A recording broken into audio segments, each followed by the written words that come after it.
Good morning. आशा है सभी छात्र मुझे सुन पा रहे हैं। ऑडियो कंफर्म करेंगे। Good morning to all.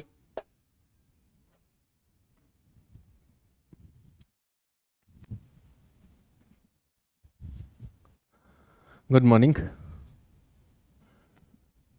Sneha, Santosh, Bhuvi, Deepak. Good morning.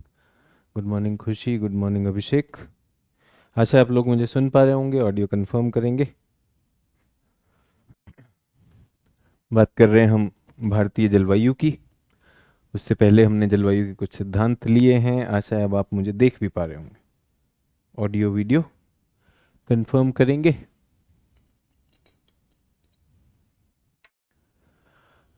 फिर सब कुछ ठीक है। चलिए, बहुत अच्छी बात है। कोई प्रश्न अगर इनसे, ये सारे मुद्दे हमने किए थे कल। हमने तापमान की बात की, हमने दाब की बात की। तापमान और दाब के बाद हमने क्या बात की? पवन की बात की। पवन के बाद वायुमंडलीय परिसंचरण और वर्षण। ये सारी चीजें मिलकर भारत का मानसून बनाएंगी। ये सारी चीजें मिलकर भारत का मानसून बनाएंगी। सो कंफर्म करने के लिए धन्यवाद। कोई प्रश्न है तो पूछें, अन्यथा हम आगे बढ़ेंगे। यहाँ पर हूँ वायुमंडलीय परिसंचरण को, और इसी से मैं कंटिन्यू करना चाहता हूँ क्योंकि इसी से कुछ जुड़ा हुआ आज का विषय प्रारंभ होगा। उसी से प्रारंभ करते हैं।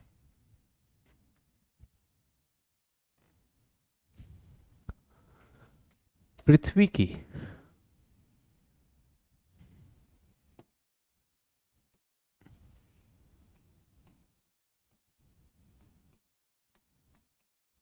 दाब व पवन पेटियां।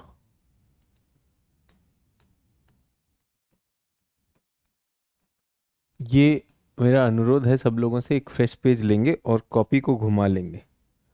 फ्रेश पेज लेंगे और कॉपी को घुमा लेंगे। ये आपकी कॉपी है। इस पेज को यूं घुमा लीजिए। ऐसे है तो इसको घुमा लीजिए। ठीक है सभी लोग। यहां मुझे एक वृत्त चाहिए और यहां मुझे एक रेखा चाहिए।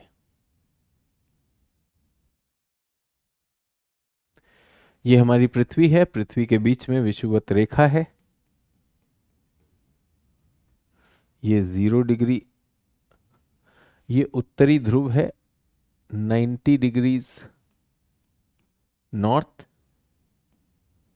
ये दक्षिणी ध्रुव है 90 डिग्रीज साउथ। ये भी हमारी पृथ्वी है। यहाँ मध्य में 0 डिग्री, यहाँ 90 डिग्री दक्षिण, यहाँ 90 डिग्री उत्तर। मेरे साथ साथ बनाते जाएंगे, साथ साथ बनाते जाएंगे। पहले बेसिक कॉन्सेप्ट कर रहे हैं, फिर इसमें भारत को पिरो देंगे। अगर बीच में कोई प्रश्न हो तो आप पूछ सकते हैं, अन्यथा इसको बनाते चले जाएं। अगर ये 0 है तो यहां पर जो होगा अक्षांश ये 30 होगा, और यहां पर जो अक्षांश होगा वो 60 होगा। इसको भी कंप्लीट कर लेते हैं।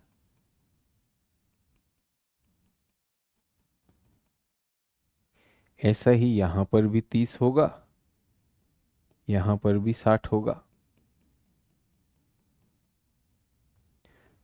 सभी लोग मेरे साथ साथ कंप्लीट करते चलेंगे।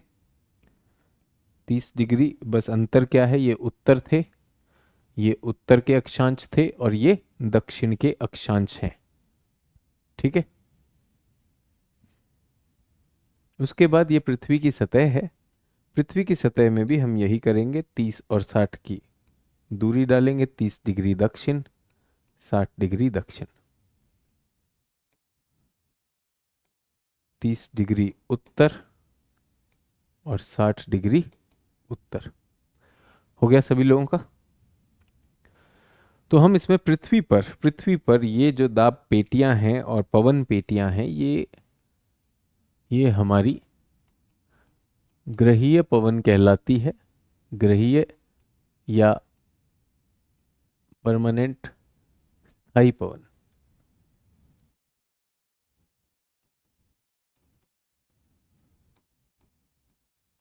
प्लैनेटरी, पूरे ग्रह पर चलने वाली प्लैनेटरी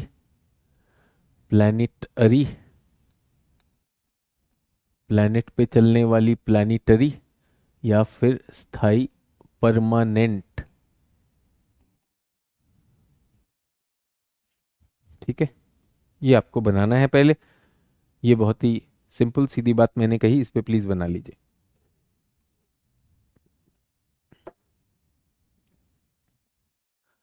तो बच्चों, ये जो हमारी विषुवत रेखा है जो बीच में आ गई,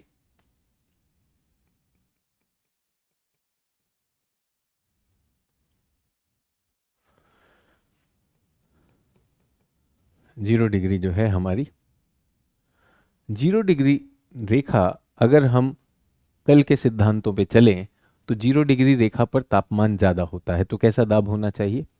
ताप और दाब का विलोम संबंध है। तो अगर तापमान ज्यादा होगा, तो दाब क्या हो जाएगा? लो प्रेशर हो जाएगा।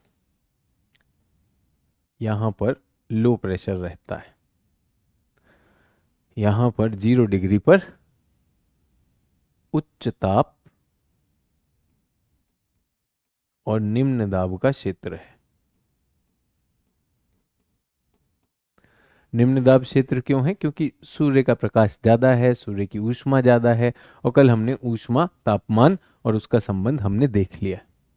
अब हम यहां पर आते हैं। जब हम ध्रुवों पर पहुंचते हैं बच्चों, तो ध्रुवों पर सूर्य की किरण पहुंच नहीं रही है, तो ये क्या हो जाता है? हाई प्रेशर हो जाता है। ध्रुवीय क्षेत्रों का जो प्रेशर होगा वो हाई होगा, ये हाई होगा। यहां पर क्या है? तापमान कम है, इसलिए दाब उच्च है, उच्च दाब। ऐसा ही यहां पर 90 डिग्री नॉर्थ में उच्च दाब,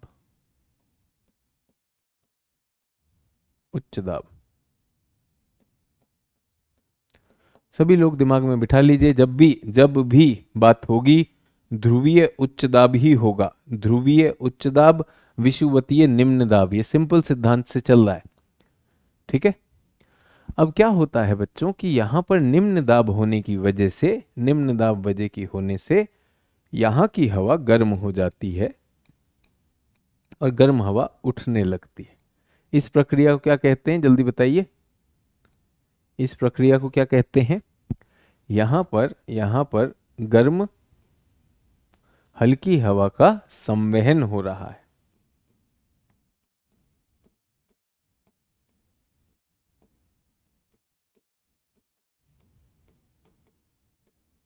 क्या हो रहा है? संवहन। हल्की हवा है, गर्म है, सूर्य का ताप अधिकतम है, गैस क्या हुई है? गैस के कण जो है विस्तरण हो गया। विस्तरण में आपको बताया वो हल्के हो जाते हैं, ऊपर की तरफ उठना शुरू हो जाता है।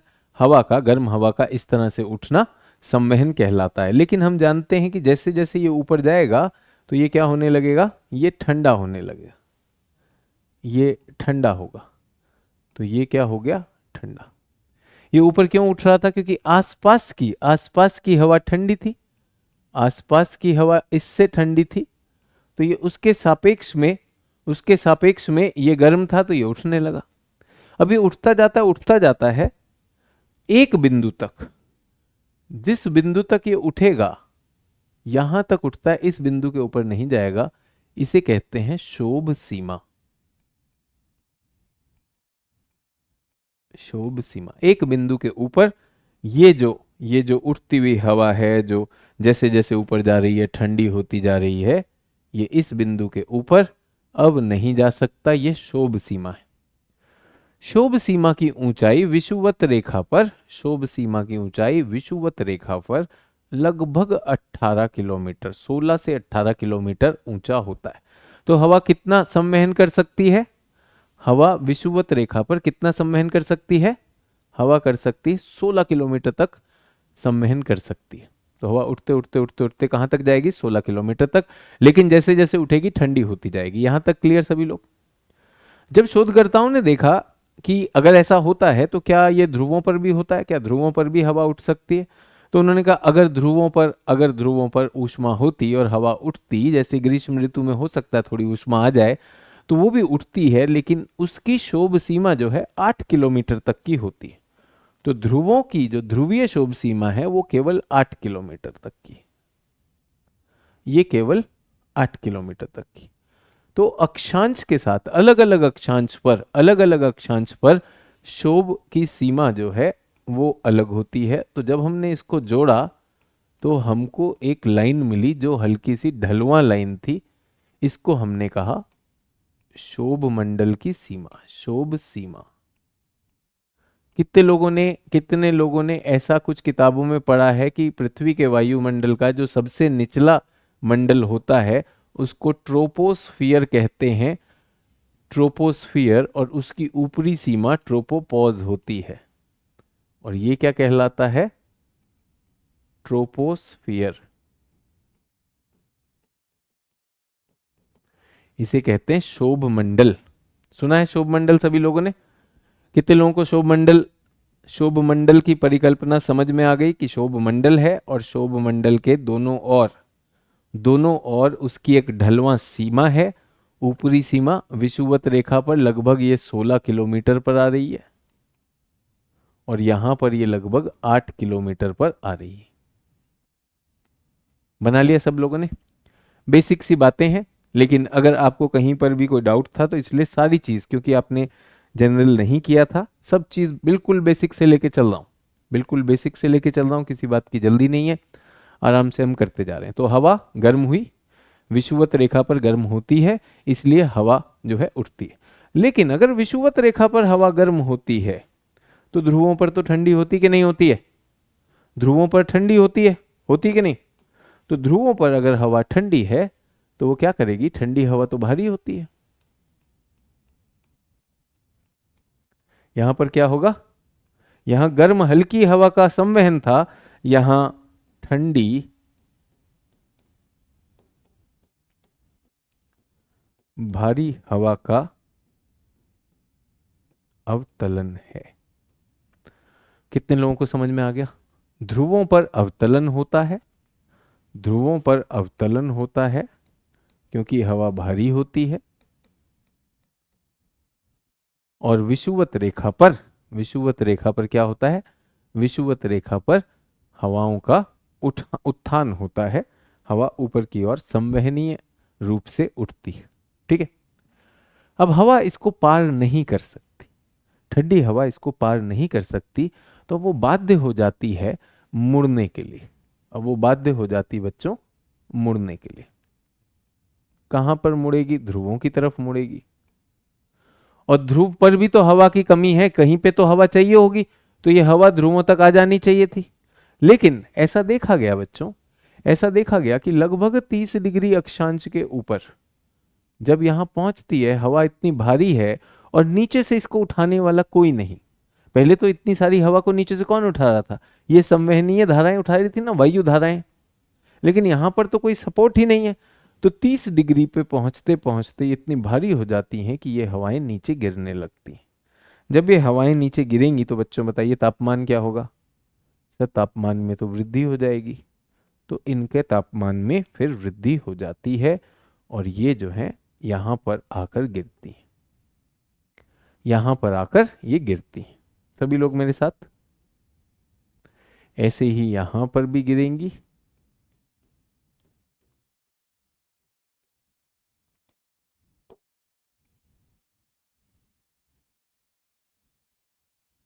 सर आप वर्ल्ड में बताए थे, बिल्कुल वही रिपीट करवा रहा हूं।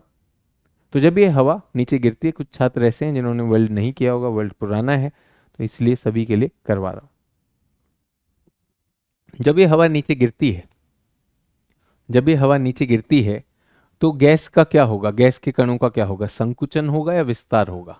ऊपर से नीचे गिर रहा है, सर संकुचन होगा। गैस के कण अगर बढ़ जाएंगे, संकुचन होगा, तो प्रति इकाई क्षेत्रफल मॉलिक्यूल बढ़ गए कि नहीं बढ़ गए? अगर बढ़ गए तो कैसा दाब होगा? संकुचन में हमने बताया था गैस के संकुचन से कौन सा दाब होता है? उच्च दाब होता है, निम्न दाब होता है? गैस के संकुचन से सर उच्च दाब होता है, क्योंकि बहुत सारे मॉलिक्यूल आ गए हैं। तो ये जो है बच्चों, ये 30 डिग्री क्या हो जाएगा? 30 डिग्री अक्षांश हमारा उच्च दाब की पेटी हो जाएगी। ये क्या थी? ये निम्न दाब की पेटी थी। 0 डिग्री क्या था? ये निम्न दाब की पेटी था कि नहीं? लेकिन हमारा ये क्या हो गया है? ये उच्च दाब की पेटी हो गई। क्यों? क्योंकि हवाओं का अवतलन हो रहा है।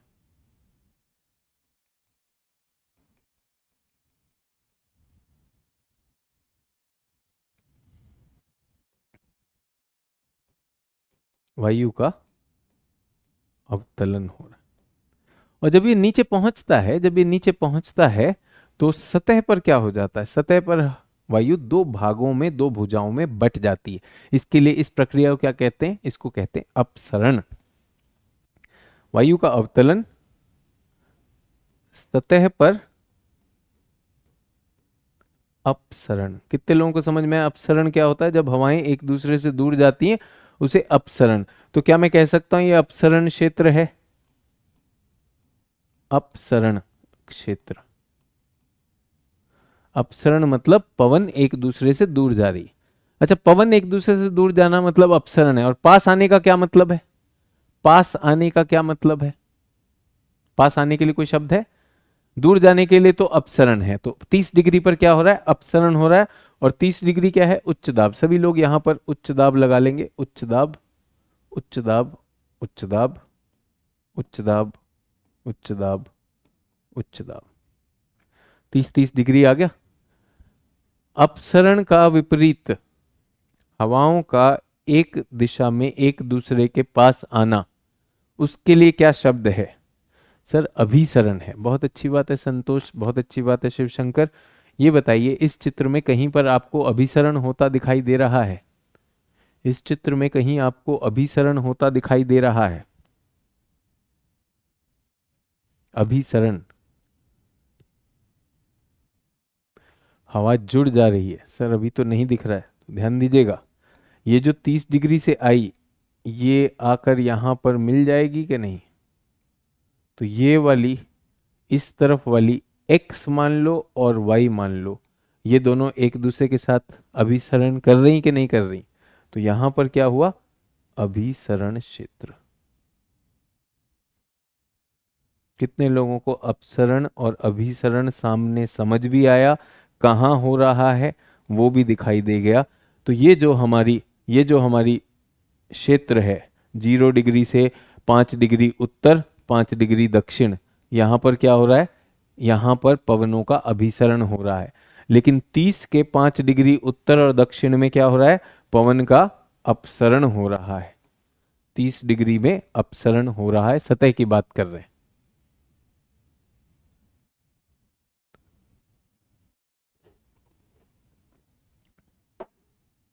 सर आपने बताया कि जब वायु 30 डिग्री में नीचे की ओर आती है तो वायु हीट होना शुरू हो जाती है। ठीक है, मैंने बताया, ये बिल्कुल सही कह रहे हैं सर। तो कैसे हाई प्रेशर क्रिएट हुआ, कंफ्यूजन दूर करें? अमर शर्मा ने कहा। तो अमर शर्मा, मैंने कल क्लास में कुछ बच्चों को टोका था। जब बच्चों से मैंने पूछा कि उच्च दाब क्या होता है, तो बच्चों ने तापमान की बात करनी शुरू कर दी थी। मैंने कहा था कि उच्च दाब और निम्न दाब, उच्च दाब और निम्न दाब केवल तापमान पर ही निर्धारित नहीं होते। कल बताया था कि नहीं बताया था? जो आपने कहा कि 30 डिग्री पर हवा नीचे आ रही है, फिर आपने कहा कि सर वो गर्म हो रही है। आप दोनों बात सही कह रहे हैं। तीसरी बात आप कह रहे हैं कि सर हवा गर्म है, और आप कह रहे हो कि ताप ताप जो है वो ज्यादा है, हवा गर्म का तो कम होता है। क्या तापमान ही वायु दाब को निर्धारित करता है? अगर आपको डाउट है तो कल जो मैंने कहा था, मैंने इसीलिए स्लाइड रखी जिस पे आप लोग बोल जाते हैं कि सर स्लाइड से कुछ समझ में नहीं आता। ये मैंने आपको लिखवाया था जब आपको सिखवाया दाब क्या होता है। गैस के संकुचन से वायु दाब बढ़ता है, लिखवाया था। ये भी बताया था जब ऊपर से बहुत सारी वायु नीचे आ रही है तो नीचे की वायु का क्या हो रहा है? संकुचन हो रहा है या नहीं हो रहा है? ये लिखवाया था मैंने। आप लोग इसमें ताप कहने लगे थे, मैंने क्लास में कहा भाई ताप से क्यों सर? गर्म हवा हल्की होती इसलिए निम्न दाब होता है, आपने कहा था। मैंने कहा विस्तरण जहां पे वायु दाब, विस्तरण और संकुचन क्या तापमान से हो सकता है? हो सकता है। क्या तापमान के बिना भी हो सकता है? बिल्कुल हो सकता है।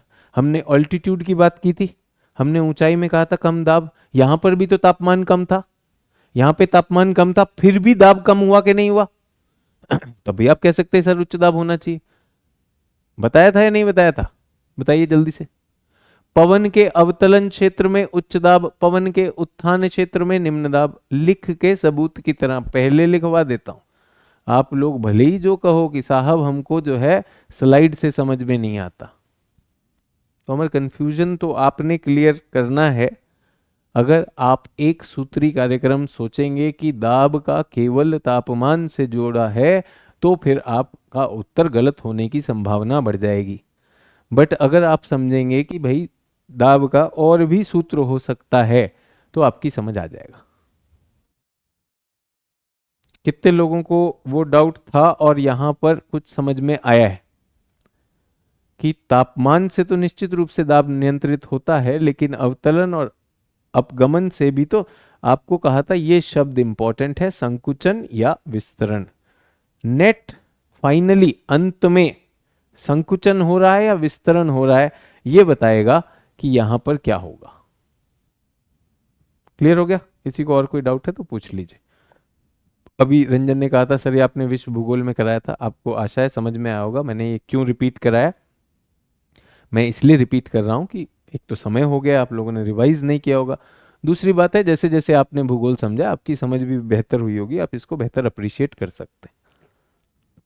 अब मैंने आपसे कहा अपसरण क्षेत्र देख लिए, अभिसरण क्षेत्र देख लीजिए, हवाओं का उठने वाला क्षेत्र देख लीजिए, हवाओं के अवतरण वाला क्षेत्र देख लीजिए, उच्च दाब देख लीजिए और निम्न दाब देख लीजिए। रंजन का वीडियो रुक रुक कर चल रहा है, बाकी लोगों का ऑडियो वीडियो ठीक है? चलिए आगे बढ़ते हैं। ये ध्रुवीय पवन है, ध्रुवीय पवन ऐसे गिरी नीचे और फिर यूं मुड़ गई, ये यूं मुड़ी क्योंकि ये और कहीं तो जा नहीं सकती। और ये जो हमारी यहां से आ रही है, ये भी ऐसे आई। दो हवाएं टकरा गई, दो हवाएं टकरा गई, तो जल्दी से बताइए, पहले तो मुझे बताइए 60 डिग्री, 60 डिग्री अभिसरण का क्षेत्र है या अपसरण का क्षेत्र है? 60 डिग्री में हवाओं का क्या हो रहा है, अभिसरण हो रहा है या अपसरण हो रहा है? ध्रुव की बर्फीली हवा और शीतोष्ण की ठंडी हवा, ये दोनों आपस में टकरा रही हैं। सर ये अभिसरण हो रहा है, तो क्या मैं लिख दूं इसको भी अभिसरण क्षेत्र?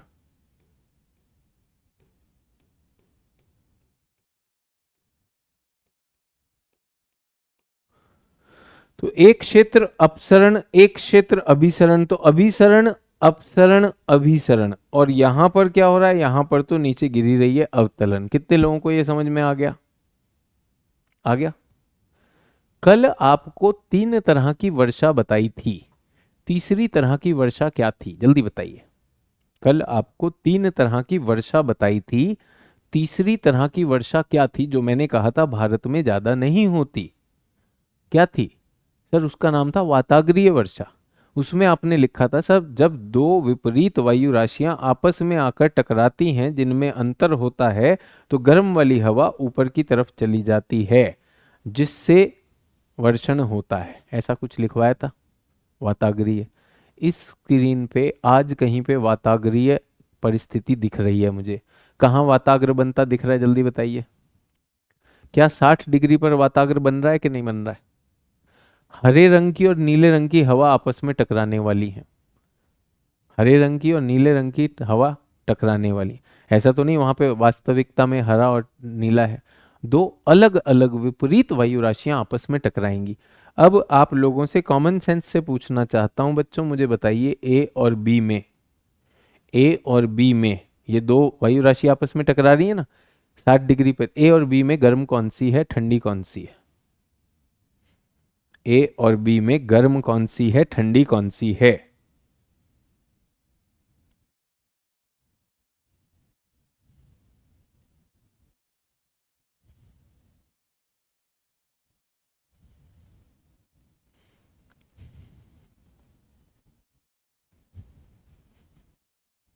सर ए गर्म है और बी ठंडी है और ये आपस में टकरा रहे हैं। तो कितने लोगों को याद है, यहां पर लिखवाया था हमने वाताग्रीय। वायु राशियों के अभिसरण से होता है, जो उनके बीच एक वाताग्र का निर्माण होता है, एक सीमांत क्षेत्र बन जाता है 5-5 डिग्री का, और एक ढाल का निर्माण होता है। इस पर गर्म हवा, गर्म वायु राशि की वायु उठने लग के लिए बाध्य हो जाती है। उठने पर ठंडी होकर उसका संघनन होता है और मेघ निर्माण होता है। ठीक है, तो ये दोनों आपस में टकरा रही।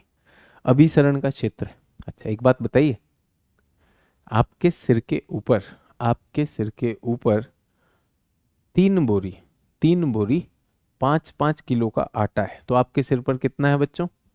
आपके सिर पर 3 बोरी 5-5 किलो का आटे का पैकेट है। 15 किलो आपके सिर पर है या नहीं है? 15 किलो आपके सिर पर है। आप उसे उठाकर ले जा रहे हैं, आप उसे उठाकर ले जा रहे हैं, तो आपके ऊपर उसका एक प्रेशर पड़ रहा है कि नहीं पड़ रहा है? पड़ रहा है। आप चलते जा रहे हैं, चलते जा रहे हैं, ठीक है। एक केस में एक व्यक्ति ऐसे 15 किलो आटा 3 पैकेट लेकर जा रहा है। दूसरे केस में ये व्यक्ति चल रहा है, उसके साथ में एक रिक्शा भी चल रही है। रिक्शा पर उसका एक मित्र है। मित्र ने ऊपर वाला जो टॉप वाला बोरा है उसको अपने हाथ में उठा दिया है। तो मुझे बताइए, दूसरे केस में हमारे जो दूसरे केस में जिनका मित्र उनके साथ है, उनके ऊपर प्रेशर ज्यादा होगा या कम होगा? एक में तो आप 15 किलो सिर पे लेके चल रहे हैं, दूसरे केस में 15 किलो तो ले जा रहे हैं, लेकिन किसी ने मदद करके ऊपर वाला थोड़ा सा उठा भी दिया है। आपके ऊपर प्रेशर कम होगा या ज्यादा होगा? प्रेशर कम होगा या ज्यादा होगा? किसी ने ऊपर से आपकी सहायता करने के लिए थोड़ा सा वजन बांट लिया है, थोड़ा सा ऊपर खींच लिया है। सर मुझ पे कम होगा प्रेशर, ठीक है। तो मुझे एक बात बताइए, 60 डिग्री विषुवत से ठंडा होगा या गर्म होगा? सर ठंडा होगा। 60 डिग्री विषुवत से ठंडा है, तो यहाँ की हवाएं क्या होंगी? विषुवत की तुलना में भारी होंगी कि नहीं? सोच के बताइएगा। 60 डिग्री विषुवत की तुलना में तो ठंडा है, तो यहाँ पे हवाएं भारी होंगी, भारी होंगी। लेकिन हवाओं के टकराने के कारण कुछ हवा ऊपर की तरफ धकेल दी गई है, कुछ हवा को इसने ऊपर की तरफ धकेल दिया है। तो क्या होना चाहिए था? ये तो ठंडा है भाई, हवा ठंडी है, भारी होनी चाहिए, लेकिन कुछ चीज अपने आप को ऊपर भी ले जा रहा है, तो आपकी मदद कर रहा है ना। तो आपके ऊपर दाब कैसा होगा? हाई होगा या लो होगा? हाई होगा या लो होगा? ये हो गया लो प्रेशर, क्योंकि हवा उठ रही है, किसी ने मदद कर दी आपकी। विषुवत रेखा से तुलना करेंगे तो आप कहेंगे सर विषुवत रेखा गर्म थी, वो लो है, ये तो ठंडा है, ये कैसे लो है? भाई ये भी लो है, ये भी लो है। क्यों? क्योंकि ठंडे होने की वजह से हवा का तो संकुचन हुआ था, लेकिन अब हवा उठ भी तो गई। हवा उठ गई तो यानी किसी ने मदद कर दी, आपके सिर से थोड़ा सा वजन हटा लिया, तो यहां भी लो प्रेशर है। और ये जो हवा ऊपर जाएगी निश्चित रूप से ये ठंडी होगी, ठंडी होकर ये यूं विभाजित हो जाएगी और ये इस तरह से आ जाएगी। तो अब हमारे पास स्थिति क्या है बच्चों?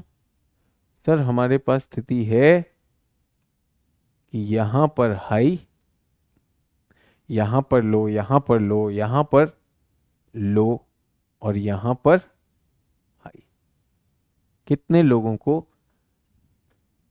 High low, high low, high low का परम्यूटेशन समझ में आ गया? ये है हमारी 7 दाब पेटियां, 7 दाब पेटियां। ठीक है,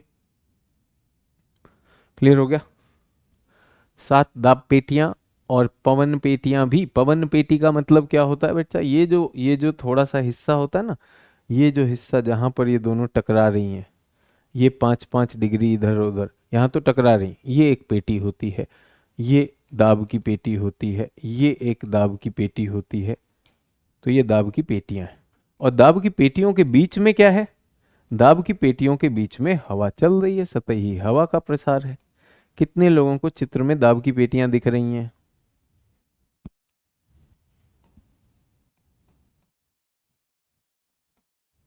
और दाब की पेटियों के बीच में हवा चल रही,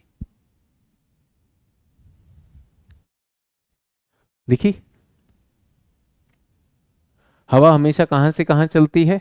उच्च दाब से निम्न दाब। जरा दिशा देख के बताइए मुझे, क्या हमेशा उच्च से निम्न की तरफ चल रही है कि नहीं? उच्च से निम्न की तरफ चल रही है या नहीं चल रही है?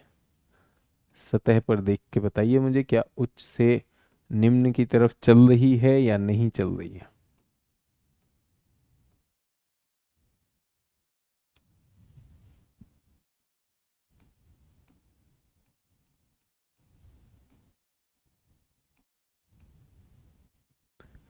और ये जो आप इस तरह से देख रहे हैं, सतह से लेकर शोभ सीमा तक, सतह से लेकर शोभ सीमा तक जो पवन का चक्रण हो रहा है, इसे कोशिका कहते हैं। क्या कहते हैं? कोशिका। इसे कहा जाता है हेडली कोशिका। हेडली कोशिका। कोशिका का मतलब सेल है, एक तरफ उठेगी घूमेगी नीचे आएगी, उठेगी घूमेगी नीचे आएगी, ये कोशिका होता है। तो ये क्या है हमारा? हेडली। 0 से 30 डिग्री तक हेडली रहता है। 30 से 60 का जो है इसे फेरल चक्र कहते हैं, और 60 से 90 को ध्रुवीय चक्र कहते हैं। ध्रुवीय।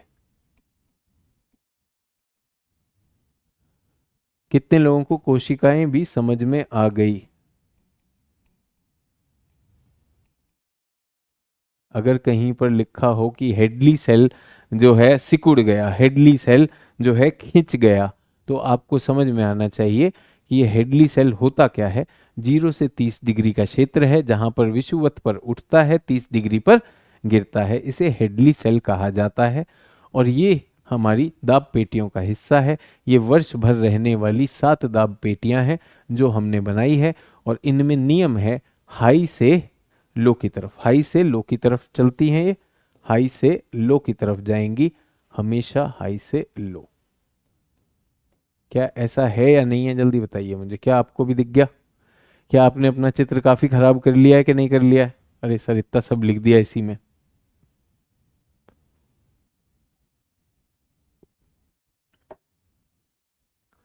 क्लास 11th की एनसीईआरटी जिन छात्रों ने पढ़ी होगी, उन छात्रों ने निश्चित रूप से पाया होगा कि ऐसा कुछ हुआ। ठीक है, तो बच्चों हम पवन देखते हैं। पवन बह रही है 30 डिग्री से जीरो, जीरो से, तो हमेशा ये जो 30 डिग्री है, 30 डिग्री से जीरो, यहाँ पर और यहाँ पर हवा बहेगी। ऐसे ही बह रही है, हमने उसको यहाँ पर डाल दिया। हवा क्यों बह रही है? क्योंकि हवा हमेशा उच्च दाब से निम्न दाब की तरफ बहती है। लेकिन वो तो एक ही बल हुआ, उस बल को क्या कहते हैं? कल अगर याद हो तो दाब प्रवणता बल।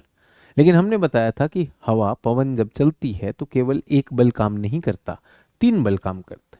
3 बल काम करते। पहला पहला दाब प्रवणता, दूसरा कोरियोलिस, तीसरा घर्षण। ऐसा बताया था कि नहीं? और कोरियोलिस जो है और घर्षण तो हवा के वेग को कम करता है। तो घर्षण तो जो प्रेशर ग्रेडियंट फोर्स है उसमें जो हवा चल रही उसको धीमा करेगा। लेकिन दिशा परिवर्तन कौन करता है? वो करता है कोरियोलिस। उत्तरी गोलार्ध में कहाँ को मोड़ता है वो? उत्तरी गोलार्ध में कहाँ को मोड़ता है? दाहिने। तो जो हवा नीचे आ रही है ऐसे, इसका दाहिना क्या होगा? ऐसा होगा कि नहीं? इसका दाहिना ये होगा, राइट में। होगा या नहीं होगा? और इसका दाहिना क्या होगा? इसका दाहिना क्या होगा? लेफ्ट या राइट? जल्दी से बताइए। ये राइट है या लेफ्ट है?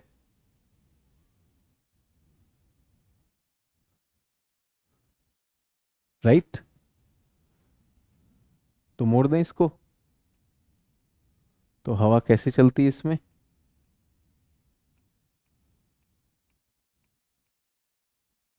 दाएं मोड़ा, राइट हो गया।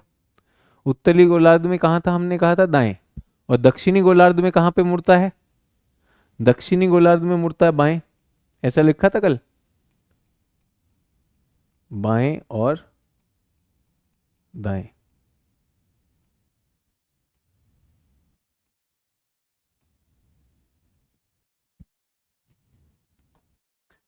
कोरियोलिस कहाँ लिखी थी पवन ने? विचलन उत्तरी गोलार्ध में दाईं और, दक्षिणी गोलार्ध में बाईं और, बताया था कल। कितने लोगों को पवनें समझ में आ गई? इस पवन का नाम होगा उत्तर पूर्वी पवन, इसका क्या नाम होगा? दक्षिण पश्चिमी पवन। ठीक है। अब हम आते हैं इस क्षेत्र में। इस क्षेत्र में भी तो उच्च दाब से निम्न दाब की तरफ जाएगा। इधर कहाँ मुड़ेगा? दाएं, उत्तरी गोलार्ध में दाएं मुड़ेगा। तो हवा ऐसे चलेगी, ऐसे जाने की जगह थोड़ा सा दाएं मुड़ गई। इधर कहाँ होता है? इधर बाएं हो जाता है। इधर क्या हो जाएगा? बाएं, अपने लेफ्ट में मुड़ेगा। तो यहाँ की हवा कैसी हो जाएगी? ये बाएं मुड़ा कि नहीं? सर मेरे तो दाएं हैं। बेटा हवा की दिशा में चलिए ना। एरो के तीर का जो निशान है उसका दायां बायां देखा जाता है। और अगर हम यहां पर आ जाएं ध्रुवों पर, तो ध्रुवों पर क्या है? ध्रुवों पर ऐसे है, लेकिन दाएं मुड़ेगी तो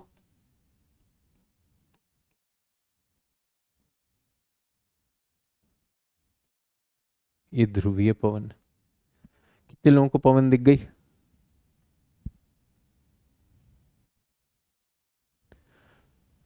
भूवी कह रहे हैं सर यहाँ आपने दक्षिण पश्चिमी लिखा है, ये दक्षिण पूर्वी होगा। सही कह रहे हैं भूवी, दक्षिण पूर्वी।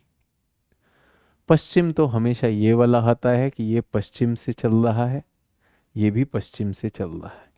ये क्या है? उत्तर पश्चिम। और ये क्या है? दक्षिण पश्चिम। पश्चिम से पूर्व की तरफ जाने वाली हवाओं को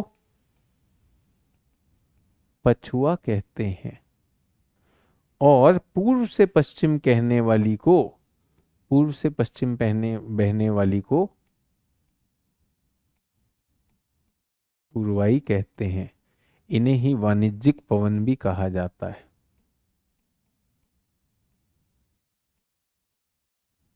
ट्रेड विंड।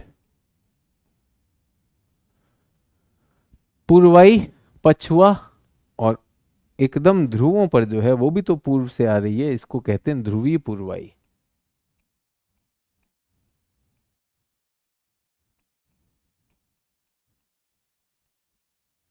कितने लोगों को नाम समझ में आ गए? नाम क्लियर हो गए? पछुआ, पूर्वाई, ध्रुवीय पूर्वाई। आराम से लिखें, सारे नाम लिखें। ये क्या है? पछुआ। जो पश्चिम से पूर्व की तरफ मोटे तौर पर चले उसे पछुआ। तो ये हमारी पवनें हैं।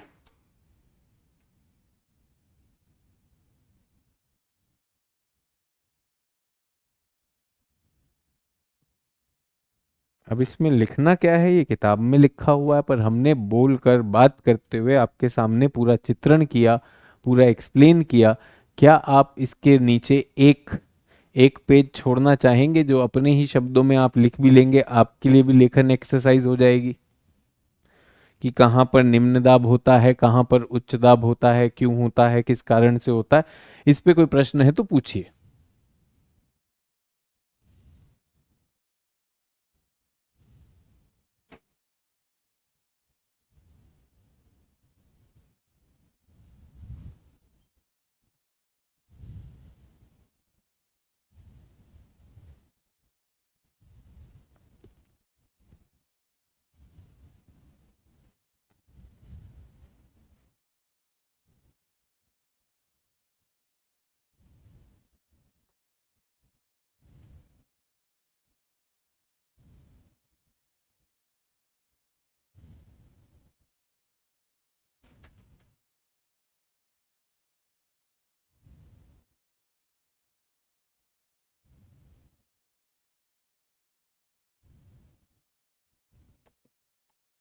डन है? फिर हटा लें इसे। अगर आप लोग कंफर्टेबल हैं तो मैं इसे हटा लेता हूँ।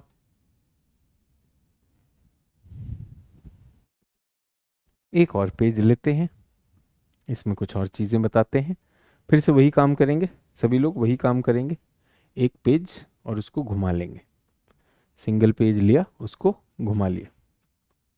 और इस बार हम बनाएंगे 3 गोले। एक, दो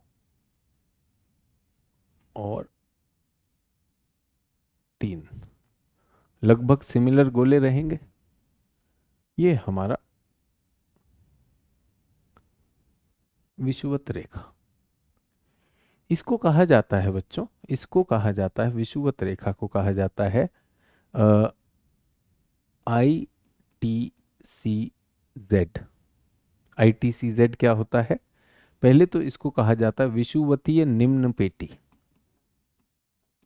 विषुवतीय निम्न दाब पेटी। ये पेटी 5 डिग्री उत्तर और 5 डिग्री दक्षिण तक रहेगी।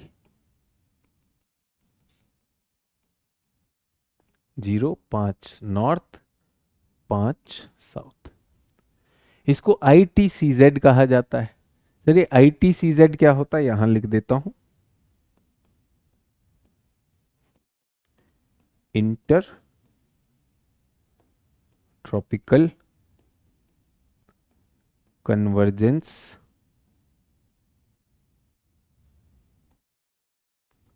जोन, अंतर उष्ण कटिबंध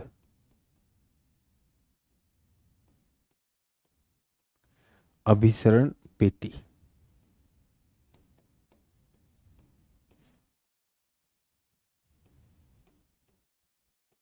ठीक है, इसे ही बच्चों थर्मल इक्वेटर भी कहा जाता है। Thermal equator. Sir thermal equator का क्या मतलब हुआ? तापीय, तापीय विषुवत रेखा।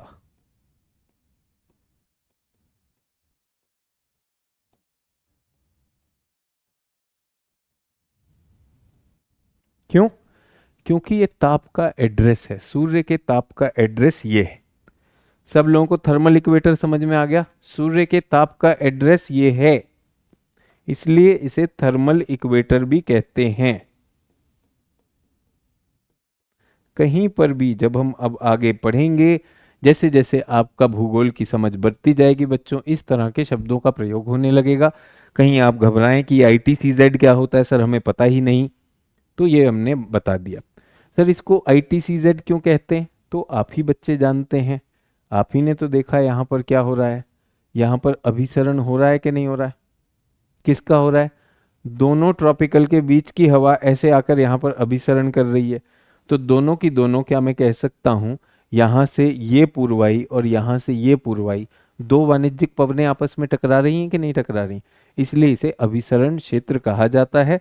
अगर आप कहेंगे तो मैं यहाँ पर ये भी बना दूंगा।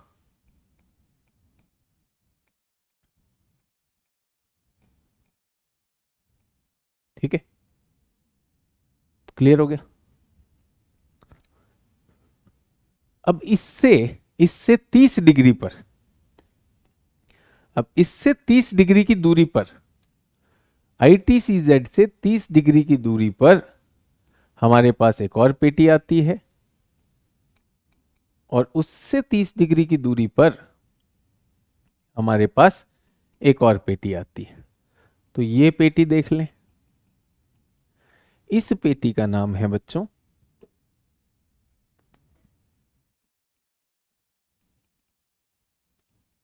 ये भी एक पेटी बनेगी, इसका नाम है STHP। STHP ये उच्च दाब की पेटी है, इसे ही अश्व अक्षांश भी कहते हैं। ठीक है, STHP क्या होता है ये बता देता हूं। सब ट्रॉपिकल हाई प्रेशर। सब ट्रॉपिकल को हिंदी में क्या कहते हैं? उपोष्ण उच्च दाब।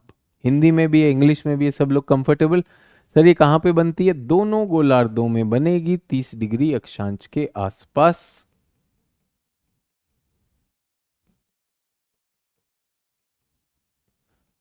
अश्व अक्षांश, और यहां पर रहता है हाई प्रेशर। यही हमारा यही हमारा मरुस्थलों की पेटी है, क्योंकि यहां पर हवाओं का अवतलन होता है। 60 डिग्री पर एक पेटी है, 60 डिग्री पर एक पेटी है बच्चों। इस पेटी का नाम है SPL। SPL। SPL का मतलब है बच्चों सब पोलर लो, उपध्रुवीय, उपध्रुवीय,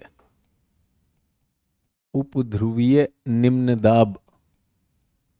ये हम जानते हैं यहां पर निम्न दाब होता है। हवाएं यहां पर भी पछुआ हवाएं आकर ऐसे ध्रुवीय हवाओं से टकराती हैं, और जब वो ध्रुवीय हवाओं से टकराती हैं, जब वो ध्रुवीय हवाओं से टकराती हैं तो यहाँ पर हवा उठती है। तो ये भी एक अभिसरण का क्षेत्र है, इसे कहते हैं सब पोलर लो। और ये जो क्षेत्र है बच्चों, इसको कहते हैं पोलर हाई। अगर आप इसे नहीं पढ़ पा रहे हैं तो मैं लिख देता हूं ध्रुवीय उच्च दाब।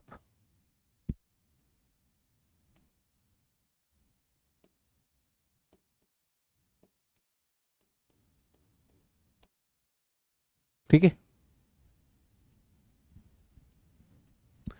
तो क्या हमने देख लिया कि दोनों गोलार्धों में पवन की पेटियां से पहले हमारे पास दाब की पेटियां बनती हैं, SPL, पोलर हाई। ठीक है, ये तो अभी बनाया था, आपने रिपीट क्यों किया? तो बच्चों मैंने क्या रिपीट किया, जो बच्चे देख रहे हैं, यहां पर केवल हाई लो बताया था और पवन की दिशा अभिसरण अपसरण बताया था। यहां पर उनके खुल के नाम बताए हैं आपको। इसको क्या कहते हैं? ITCZ कहते हैं, थर्मल इक्वेटर कहते हैं, इसको क्या कहते हैं? अश्वक्षांश कहते हैं, इसको सब पोलर, उपध्रुवीय निम्न और ध्रुवीय। तो ये भी भाषा में चाहिए, तो यहां पर मैंने पेटियों के नाम बताए। सभी लोगों को समझ में आ गया? अच्छा, पेटियां बनाता कौन है? इन पेटियों का नियंत्रक कौन है? कौन बनाता है पेटी? कोई बताएगा मुझे? इन पेटियों का निर्माता कौन है? इन पेटियों का भाग्य विधाता कौन है? इन पेटियों का भाग्य विधाता है बच्चों सूर्य। इन सब पेटियों का भाग्य विधाता है सूर्य। और सूर्य ने अपना प्रकाश कहां पर फैलाया हुआ है? विषुवत रेखा पर। इसलिए इसने सब कुछ कर दिया है। और ये कौन सा महीना है? तो आप लोगों ने 21 मार्च सुना है? 21 मार्च, 22 सितंबर, ऐसा सुना है नहीं सुना? इसको क्या कहते हैं हम? इक्विनॉक्स।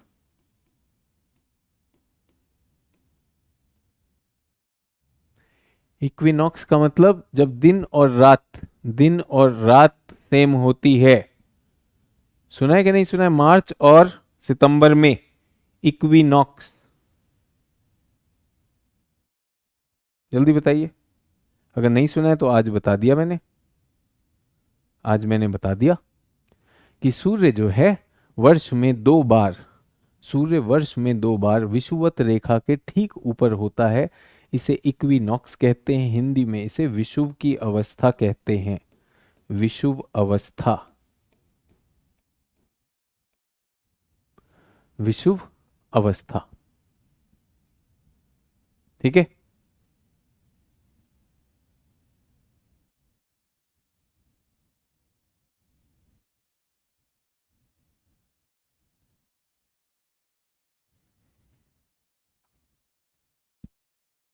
लेकिन सूर्य तो भाई हमने ये सुना है कि जून के महीने में सूर्य यहां नहीं रहता। जून के महीने में सूर्य ऊपर चलने लगता है और यहां पहुंच जाता है। इसे क्या कहते हैं? इसे कहते हैं अयनांत।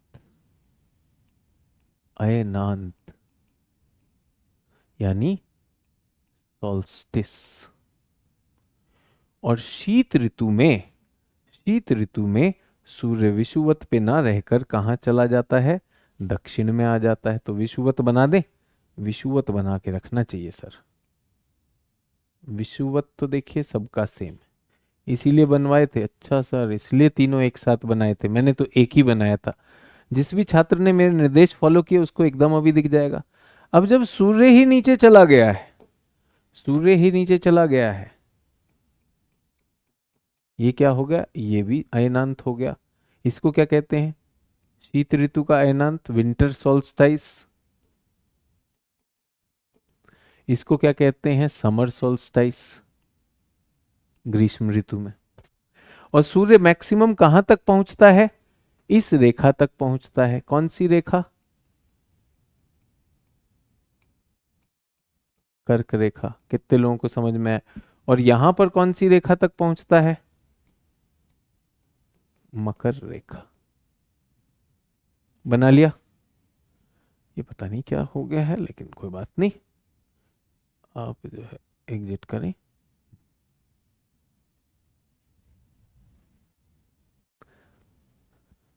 तो जब सूर्य खिसक गया, जब सूर्य खिसक गया तो क्या विषुवत रेखा पृथ्वी की खिसकेगी, हाँ या ना। अगर सूर्य खिसका तो क्या विषुवत रेखा सूर्य की खिसकेगी या नहीं, ओ पृथ्वी की विषुवत रेखा खिसकेगी या नहीं।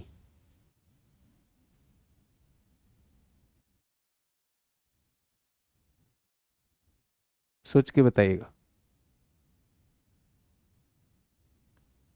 क्या पृथ्वी की विषुवत रेखा बदलेगी सूर्य के बदलने से, सूर्य के उत्तर या दक्षिण, उत्तरायण या दक्षिणायन होने से क्या स्थिति बदलेगी।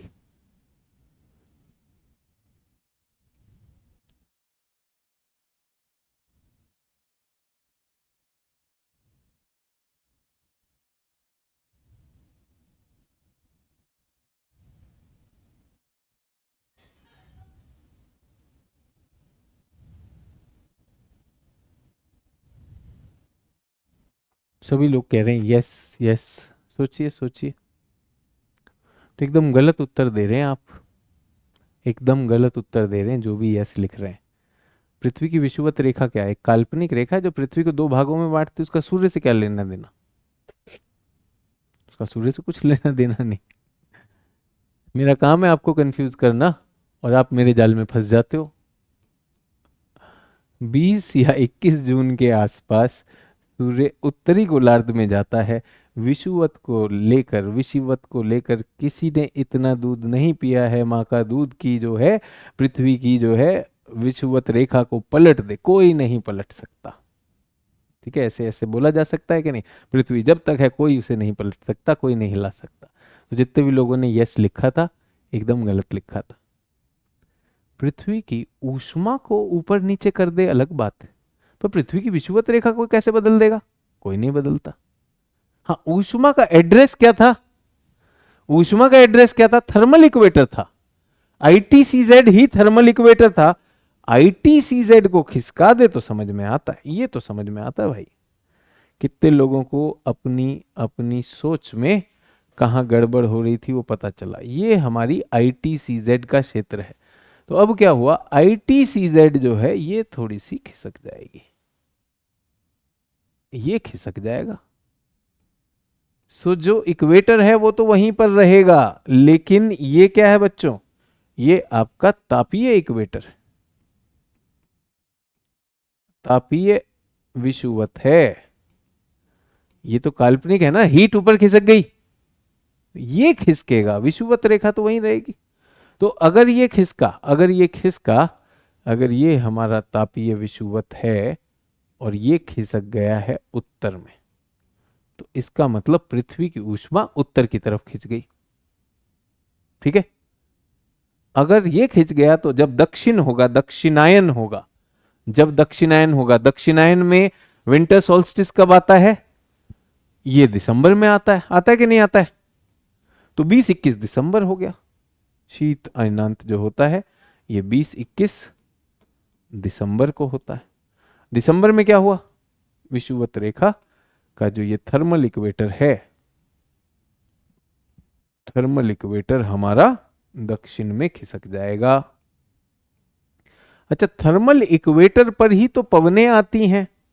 पवन कौन सी आती हैं सर? हमारी पवन आती है कौन सी पवन आती है? ये वाणिज्यिक पवनें, ये भी खिसक जाएंगी।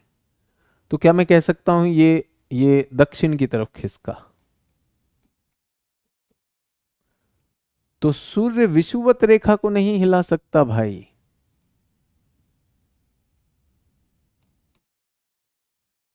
लेकिन तापीय विषुवत को बदल सकता है। कितने लोगों को ये कॉन्सेप्ट क्लियर हो गया?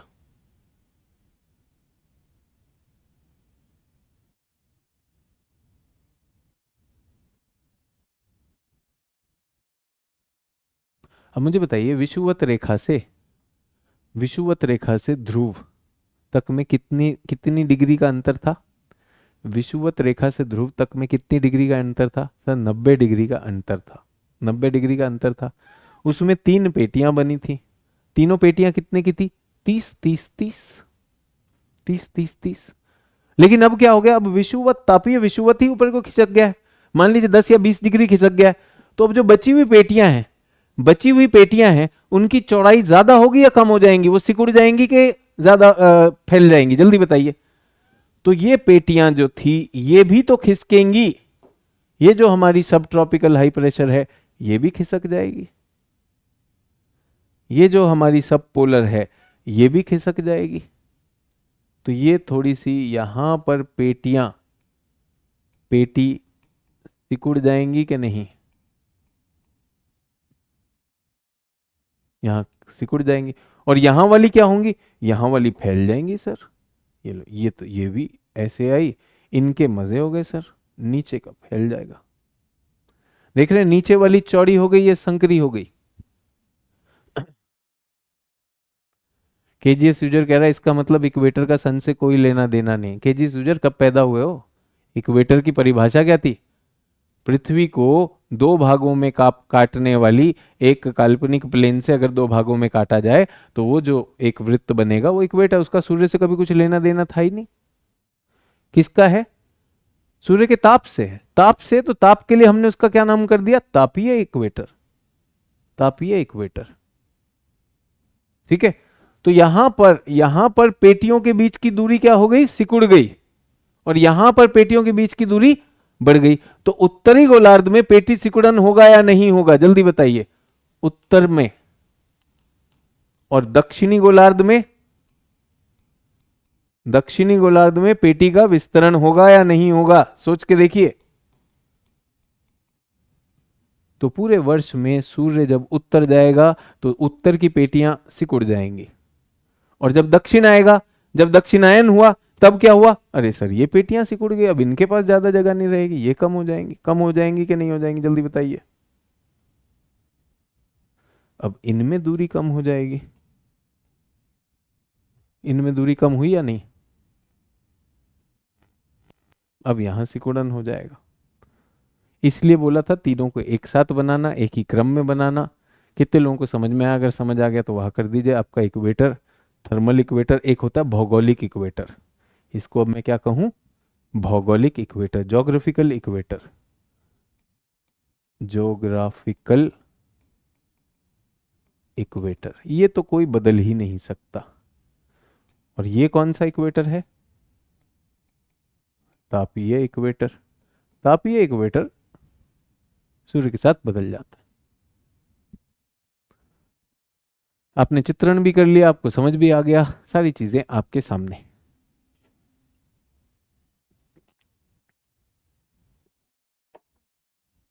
ये सब भारत पे पिरोएंगे। फिर से हमने 8:30 से 9:30 1 घंटा देखिए आपको सिद्धांत के लिए दिया। मैंने कहा था मैं कोई जल्दी में नहीं हूँ, आराम से सोच के आया हूँ कि 1 घंटे अपने छात्रों को जितना भी समझ चाहिए वो बताने वाला हूँ, ठीक है। अब बस एक लास्ट चीज इसमें बताना चाहता हूँ। सामान्य स्थिति मार्च और सितंबर में वाणिज्यिक पवनें क्या करती हैं?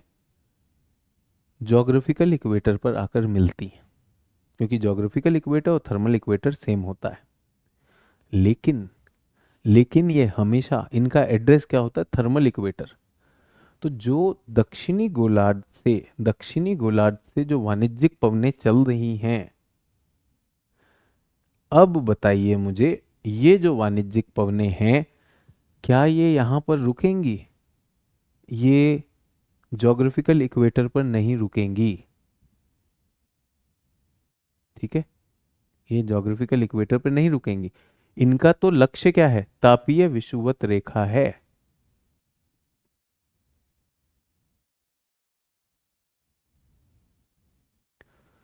केजीएस यूजर पता नहीं क्यों लिख रहा है, क्या ज्ञान कर रहे हो बेटा, क्यों अज्ञान फैला रहे हो? सर फिर कर्क एंड मकर से तो सन की पोजीशन डिसाइड होती है, क्योंकि सन इनके बीच में रहता है। बेटा ये कर्क और मकर रेखा, ये चूरन हम लोगों ने बनाया है।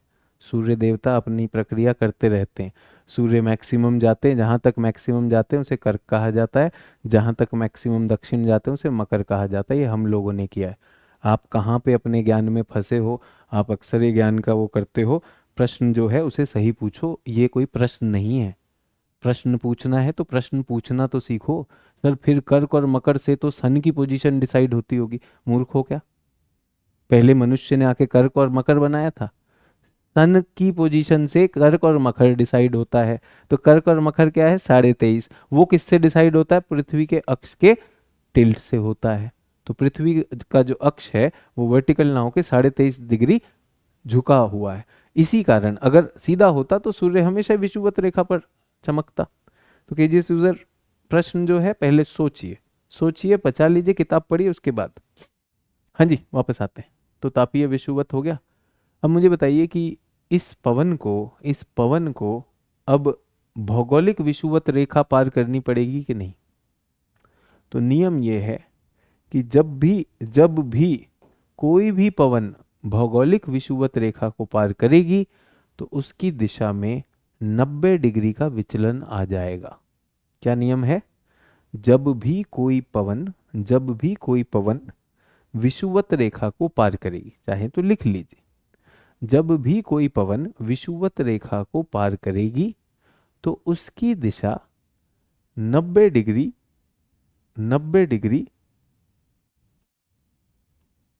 के कोण से विचलित हो जाएगी, बदल जाएगी, मुड़ जाएगी। जब वो उत्तरी गोलार्ध में जाएगी तो दाएं मुड़ेगी, और दक्षिणी गोलार्ध में आएगी तो बाएं मुड़ेगी। तो ये जो पवन ऐसे जा रही थी, इस पवन का नाम क्या था? दक्षिण पूर्वी।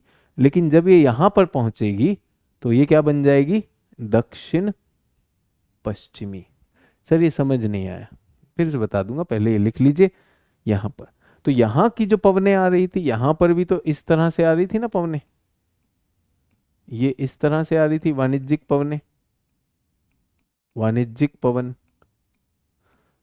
लेकिन जैसे ही ये विषुवत रेखा पार करेंगी, इनमें विचलन होगा। कितना? 90 डिग्री कोण का विचलन हो जाएगा। ये नियम है। और क्योंकि ये दक्षिणी गोलार्ध में जा रही इसलिए बाईं तरफ विचलन होगा। और इनका नाम क्या था? उत्तर पूर्वी। लेकिन जब यहां पर आएंगी ये क्या बन जाएंगी? उत्तर पश्चिमी।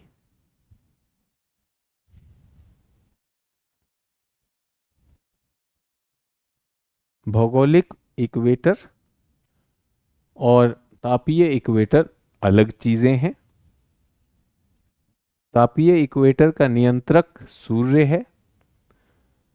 सारी पवन इन तापीय पेटियों की तरफ जाती हैं। तो क्या सूर्य के उत्तरायण और दक्षिणायन होने पर क्या ताप पेटियां और पवन पेटियां खिसकेंगी या नहीं खिसकेंगी? सो सूर्य की वार्षिक गति के साथ, गति के कारण ताप, दाब व पवन पेटियों का खिसकना, पवन पेटियों का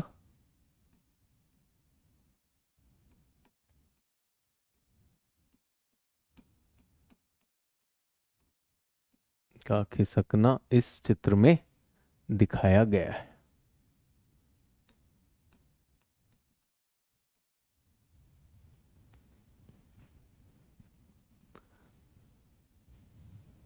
भारत का मानसून पढ़ने से पहले हमें ये सारी चीज़ें समझनी होती हैं। एनसीईआरटी इतना लोड नहीं लेती कि इसको इतना समझाए, इसलिए मैंने आप लोगों को ये बनाकर आपके सामने बनाया, आपके साथ बनाया। अगर आप कहीं स्लाइड से समझ में नहीं आता, हमने स्लाइड हटा दी। हमने कहा इसी तरह से चलेंगे। जितने लोगों को समझ में आ गया वह कर दीजिए, जितने लोगों को समझ में नहीं आया वो प्रश्न पूछें कि कहाँ पर गाड़ी अटकी, क्योंकि अब भारत का मानसून पर हम आ जाएंगे।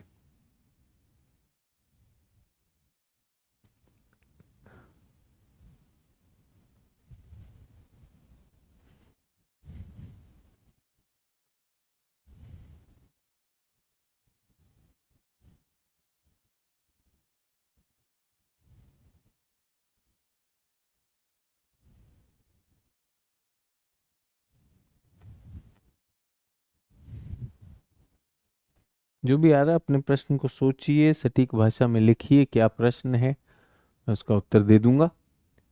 पर इतना जो हमने किया ये पहले यहाँ तक समझ आया नहीं आया, फिर भारत पे डालेंगे।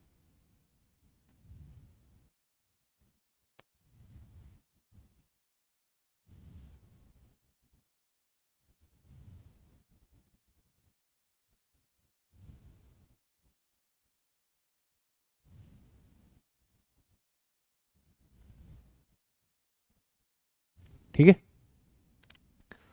चलिए। तो आपको हवाएं पता चल गई, उच्च दाब पता चल गया, निम्न दाब पता चल गया, सब खिसकना भी पता चल गया। तो ये वाला तो बंद कर दिया जाए, ये सिद्धांत वाला लेक्चर हमने आपके लिए बनाया। अब हम क्या करेंगे, अब हम भारत के मानसून पर बात करेंगे। सर ये 90 डिग्री टर्न क्यों होता है? तो बेटे कोरियोलिस बल के कारण भी है, और कई सारी चीज़ें हैं जो आपको इतनी समझने की कोई खास ज़रूरत नहीं है। तो जब भी कोई भी पवन विषुवत रेखा को पार करेगी तो उसकी दिशा 90 डिग्री हो जाएगी, इसे मान के चल लीजिए आप। ठीक है, अगर आपको कारण ही चाहिए तो कोरियोलिस बल आप उसे ले सकते हैं। कोरियोलिस बल क्या है? एक तरह का एपरेंट मोशन। तो साउथ वेस्ट मानसून क्या इसी का उदाहरण? अब इन सारे सिद्धांतों को हम भारत पे लगाएंगे ना।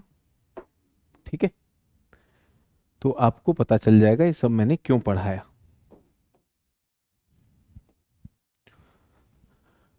भारतीय जलवायु, अब हम कर रहे हैं भारतीय जलवायु। अभी तक जलवायु के सिद्धांत हमने किए, हमने 1.5 क्लास ली है बच्चों। एक पिछली पूरी क्लास ली और आधी क्लास आज ले ली।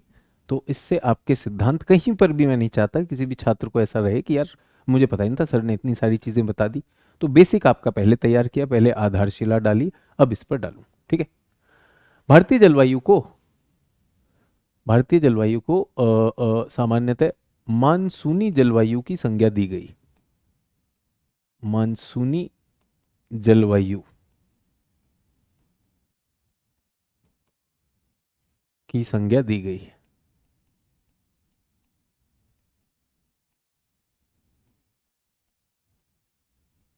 ठीक है, शब्द है मानसून।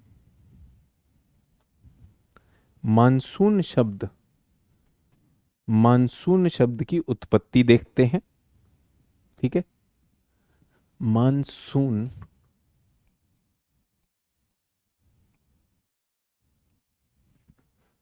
अरब मूल के शब्द, अरब मूल का शब्द मौसम से उद्धृत किया गया है। अरब भाषा, अरब मूल का शब्द मौसम, जिसका मतलब होता है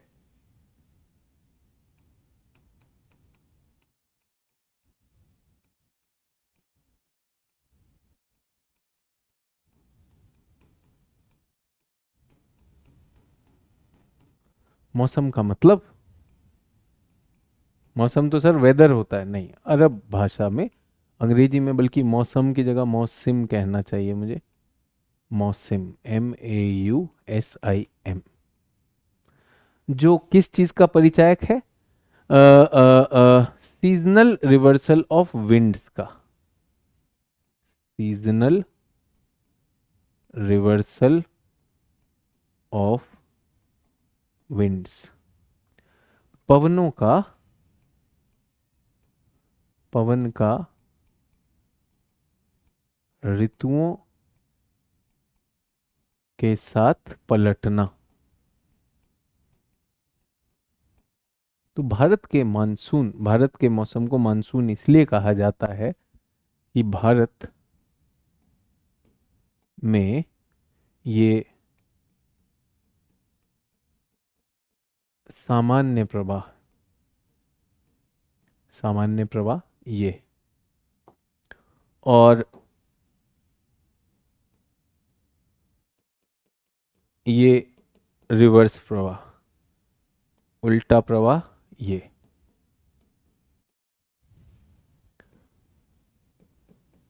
भारत में 6 महीने पवन ऐसे चलती है, भारत में 6 महीने ऐसे चलती है, इसलिए इसको क्या कहा गया, मौसम। ठीक है। अक्षांशीय दृष्टि से, ये पहला बिंदु था आप लोगों के लिए, पहला बिंदु। दूसरा, अक्षांशीय दृष्टि से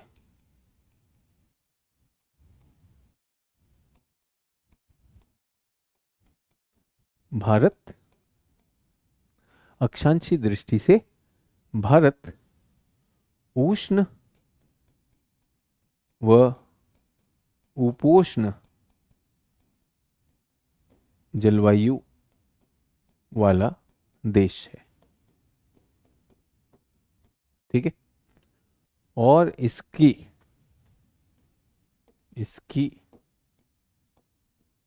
विविध स्थलाकृति व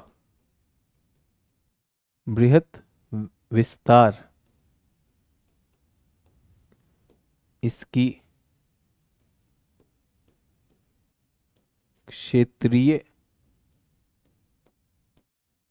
जलवायु में विविधता प्रदान करता है।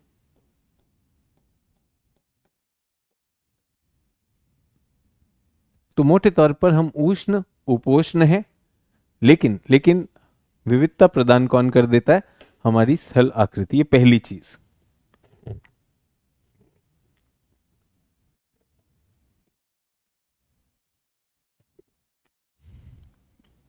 सबसे पहले मानसूनी बहुत विशेष है, हवाएं जो हैं वर्ष में पलट जाती हैं, ये एक विशेष चीज है। दूसरा है तो उष्ण उपोष्ण, लेकिन बहुत सारी विविधता है और बहुत बड़ा विस्तार है हमारा, इस वजह से बहुत सारी विविधता हमारे जलवायु में देखी जाती है।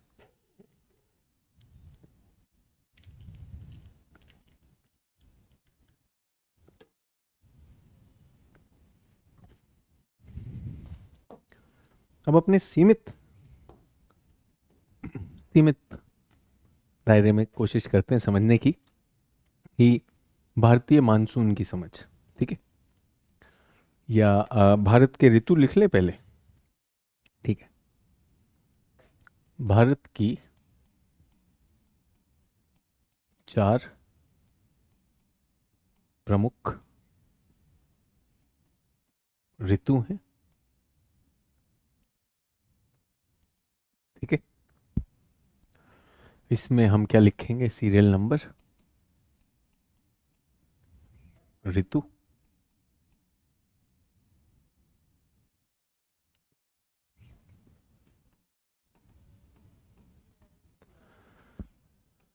ऋतु का नाम, इसका समयावधि,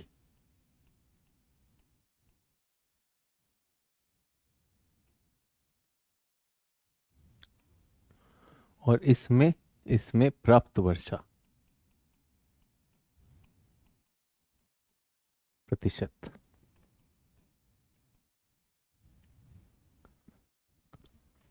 पहली हमारी मानसून या वर्षा ऋतु। ये 15 जून से 15 सितंबर तक है।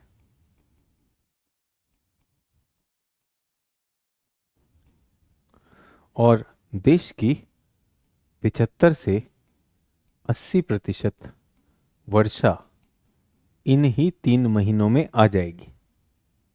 और ये वर्षा भारी वर्षा के रूप में आती है, जो आपके आपके शहर में, आपके राज्य में कभी भी आने को तैयार है। आज जब मैं आपसे बात कर रहा हूं, तो क्या मैं 15 जून के आसपास हूं या नहीं हूं? 15 जून के आसपास हूं।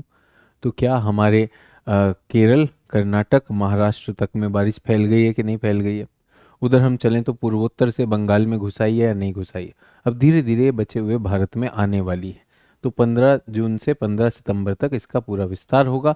आपको भी याद है कि जब मानसून का मौसम आएगा, ये आपका वर्षा ऋतु का मौसम रहा है। आपके गाँव में, शहरों में खूब पानी भरता था। स्कूल जाने में छुट्टी हो जाती थी, कई बार ऑफिस में जैम लगते हैं। ये हमारा पहला ऋतु। दूसरा ऋतु इसके बाद का है, इसको कहते हैं लौटता मानसून। लौटता मानसून। अब यहां हवाओं की दिशा पलट जाती है। हवाओं की दिशा पलट जाती है। यहां पर साउथ वेस्ट आता है और यहां पर नॉर्थ ईस्ट आता है। पवन पलटेंगे। जो हमने कहा पवन पलटती है, तो लौटता मानसून है, वहीं से शुरू हो जाएगा जहां वो खत्म हुआ। 15 सितंबर से 15 दिसंबर तक चले गए। यहाँ पे बहुत भारी वर्षा तो नहीं होती है, यहाँ पर बहुत भारी वर्षा तो नहीं होती है, लेकिन हमारा 10 से 15% वर्षा यहाँ पर होती है। और खासकर ये हमारे प्रायद्वीप पूर्वी तट, प्रायद्वीपीय क्षेत्र में और पूर्वी तट पर, तो चेन्नई की मैं बात कर रहा हूँ, चेन्नई आंध्र प्रदेश, वहाँ पर यह वर्षा करता है। ये पूरे भारत में, ये पूरा भारत।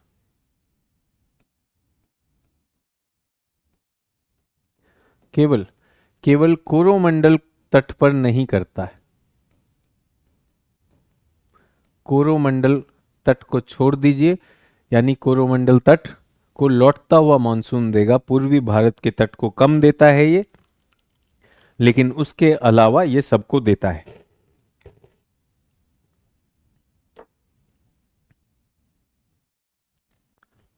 तीसरा आता है शीत ऋतु। शीत ऋतु ये 15 दिसंबर से 15 मार्च तक है। 4 महीने का ऋतु है। सर वो हमने सुना है सर 2 महीने की होती है सर, शरद ऋतु, चैत्र ऋतु, ग्रीष्म ऋतु एंड ऑल, हेमंत ऋतु, शिशिर ऋतु। वो हमारे 2 महीने की होती है। वो हमारे भारतीय कैलेंडर के अनुसार। बट मौसमी विज्ञान में अगर हम देखें तो 3-3 महीने की 4 ऋतुएं आने वाली हैं। यहाँ पर हमारा 3 से 5% वर्षा होती है। ये वर्षा उत्तर पश्चिमी भारत में होती है। इस वर्षा को पश्चिमी विक्षोभ भी कहा जाता है। सब बताऊंगा, अभी केवल वर्गीकरण बता रहा हूं। पश्चिमी विक्षोभ, तो ये उत्तर व उत्तर पश्चिमी भारत, उत्तर पश्चिमी व उत्तरी भारत में ही होती है, दक्षिण में नहीं जाएगी। ठीक है। 4 नंबर, इसको हम कहते हैं ग्रीष्म ऋतु।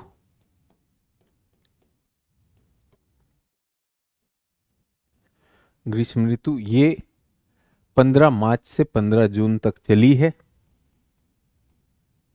आप और मैं इसे देख रहे हैं, हम भुगत रहे हैं। तो भारी चल रही है कि नहीं चल रही? सर अभी तो खत्म नहीं हुई, आप कह रहे 15 को खत्म हो जाएगी। नहीं, देखिए पूरे भारत की बात हो रही है। आपके राज्य में खत्म होने में समय लग सकता है, आपके राज्य में समय लग सकता है, बट वैसे पूरे भारत की बात करें तो पूरे भारत का औसत लिया गया है।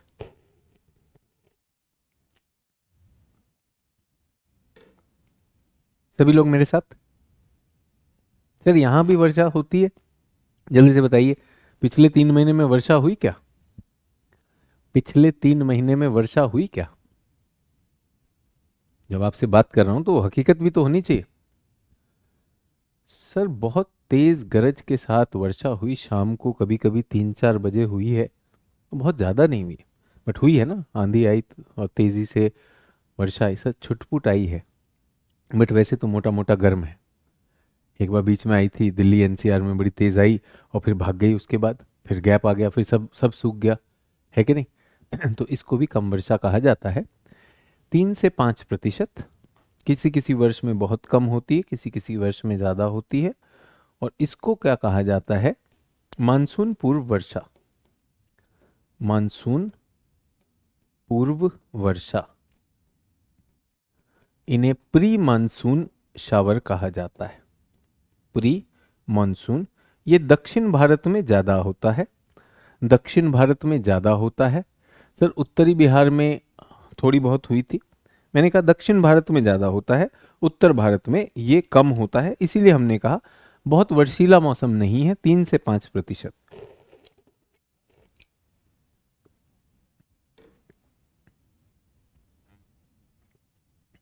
सब लोग क्लियर? बहुत स्टेप बाय स्टेप चल रहे हैं। भारत के मौसम को हमने क्या कहा? मानसून कह दिया, उसके 4 ऋतु की हमने बात कर ली, और इन 4 ऋतुओं को हम एक एक करके देखने वाले हैं। तो हम कोशिश करते हैं पहले मानसून को समझने की। तो मानसून के सिद्धांत ऐसे लिख लें। एक तो लोगों को समझ में नहीं आया कि मानसून क्या होता है। मानसून के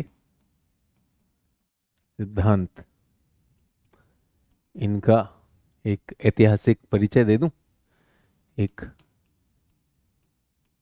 ऐतिहासिक परिचय ऐसे देता हूं, बहुत बेसिक बेसिक बातें बताने वाला हूं। तो भैया वर्षा कैसी होती है? 3 तरह की होती है। कौन सी होती है जल्दी बताइए? 3 तरह की वर्षा क्या होती है? 3 तरह की वर्षा कितने लोगों को याद है? जल्दी बताइए।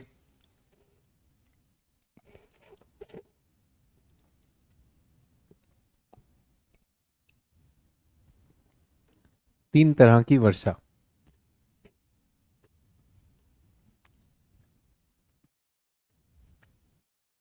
तो संवहनीय, पर्वतीय, वाताग्रीय।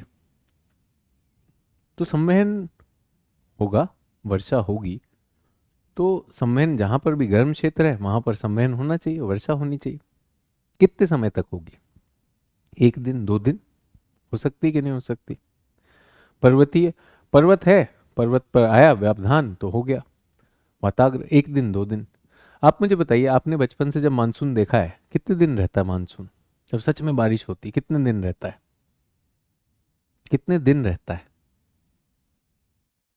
ये तो बहुत लंबा रहता है। कई बार 7-7 दिन, 8-7-8-10 दिन रहती थी कि नहीं बारिश? अब जलवायु परिवर्तन हो रहा है, क्या आपने बचपन में देखा? 7-8-10 दिन बारिश लगातार चली जा रही, लगातार चले ही जा रही। तो ये मुझे समझ में आता है, अगर आप पर्वतीय क्षेत्रों में या पर्वतपाद में रहते हैं, शिवालिक का पर्वतपाद यूं समझ लो, आप मसूरी में आईएएस बन के लबासना जाना चाहते हैं, लेकिन देहरादून उसका पर्वतपाद है, तो देहरादून में वर्षा निरंतर चले जा रही है, चले जा रही है, चले जा रही है। तो हो सकता है 10 दिन तक वर्षा हो जाए, वहां तो पर्वतीय वर्षा है। लेकिन मुझे बताइए, जो बच्चे बिहार और पश्चिम बंगाल के हैं, क्या आपने देखी? आपके यहाँ तो पहाड़ नहीं था, बिहार, पश्चिम बंगाल, उत्तर प्रदेश में, पूर्वी उत्तर प्रदेश में आपने देखी या नहीं देखी? रंजन कह रहे हैं हाँ सर मैंने देखी, संतोष कह रहे हैं मैंने देखी, स्नेहा कह रही है मैंने देखी। तो यार ये समझाना बड़ा मुश्किल हो गया, वैज्ञानिकों को समझाना मुश्किल हो गया कि भारत में क्या सिस्टम है भाई, भारत में क्या सिस्टम है वर्षा का, कि एकदम गर्मी पड़ रही है, पड़ रही है, पड़ रही है, पड़ रही है, तोड़ के गर्मी पड़ेगी, उसके बाद फिर वर्षा हो रही तो वर्षा ही वर्षा, चले जा रही, चले जा रही, चले जा रही है, खत्म ही नहीं हो रही। फिर वर्षा कुछ समय इस दिशा से आ रही है, कुछ समय दूसरी दिशा से आने लगती है, कभी पूर्वी तट को मार रहा है, कभी पश्चिमी तट को मार रहा है। तो समझाना बड़ा मुश्किल था। तो सामान्य सिद्धांतों में तो वर्षा के 4 प्रकार करके हमने खत्म कर दिया, लेकिन भारत की वर्षा, उसकी विविधता, उसकी पेचीदगी कोई समझा नहीं पा रहा था। तो लोगों ने समझाने की कोशिश की। तो हमारे जो अभी आपने नाम सुना परिसंचरण का, तो उसी में सन 1686 में, सन 1686, सोचिए कितना पुराना है ये 1686, तब आधुनिक विज्ञान भी बहुत विकसित नहीं होगा। श्रीमान हेली, श्रीमान हेली ने भारतीय मानसून को, भारतीय मानसून को एक महाद्वीपीय स्तर की, महाद्वीपीय स्तर की सागर व स्थल समीर की संकल्पना दी। सागर व स्थल समीर कह दिया उन्होंने कि भारत का मानसून क्या है, सागर और स्थल समीर। रंजन कह रहे सर पहले होती थी 10 दिन तक, अब नहीं होती। बताओ रंजन, पाप बड़े हैं दुनिया में मुझे लगता है।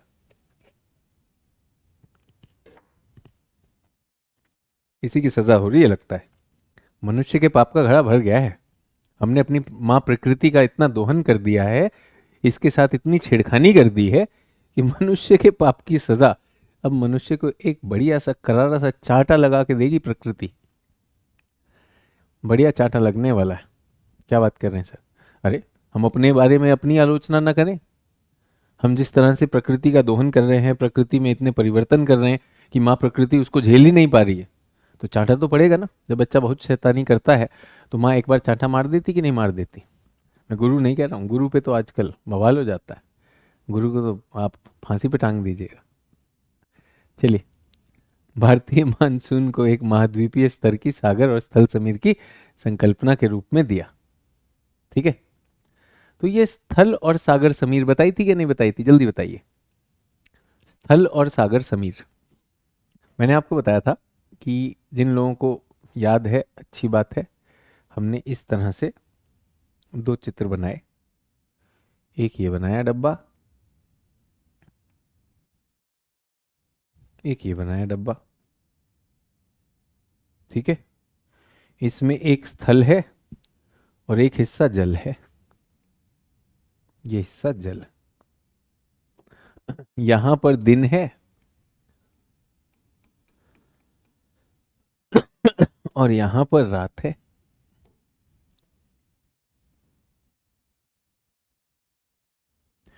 दिन में क्या होता है, सूर्य तप आता है, सूर्य तप यहां पर भी आता है।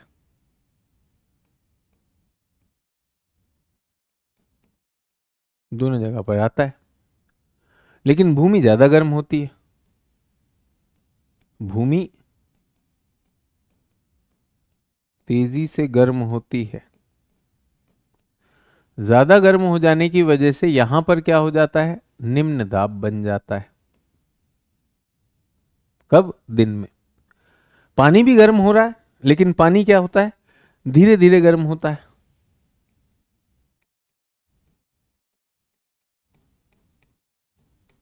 इसलिए सापेक्षिक रूप से ठंडा।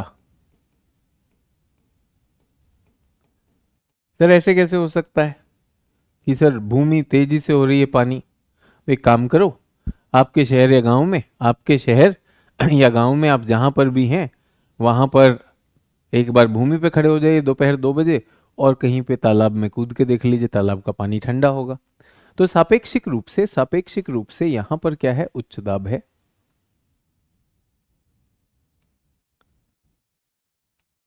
तो हाई से लो चलती है, तो दिन में ऐसे पवन चलेगी। दिन में क्या चलेगी, ऐसे पवन चलेगी।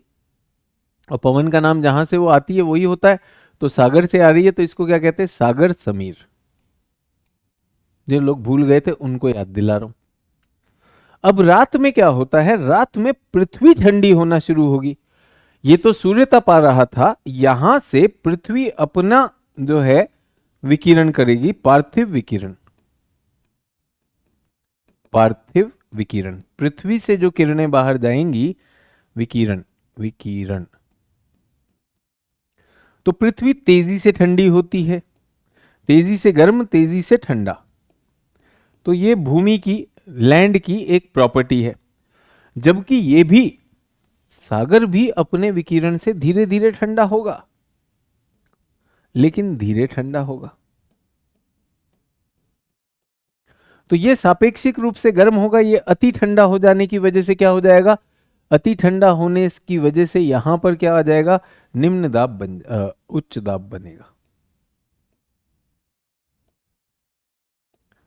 ये ठंडा हो गया। और यहां पर क्या है, सापेक्षिक गर्म, सापेक्षिक रूप से गर्म है। तो पवन कैसे बहेगी, रात को पवन ऐसे बहती है भूमि से सागर की तरफ। तो इसे क्या कहते हैं, स्थल समीर। याद आ गया सभी लोगों को। तो इसका भारत से क्या लेना देना, भारत से क्या लेना देना। तो श्रीमान हेली के अनुसार, श्रीमान हेली के अनुसार ये विषुवत रेखा है,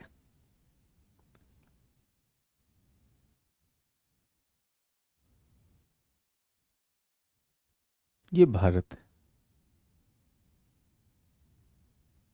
ठीक है,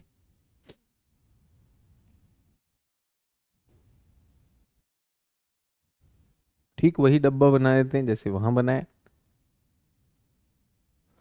आशा है आपको समझ में आ गया होगा कि मैप ड्रॉ करना कितनी ज्यादा मदद कर सकता है।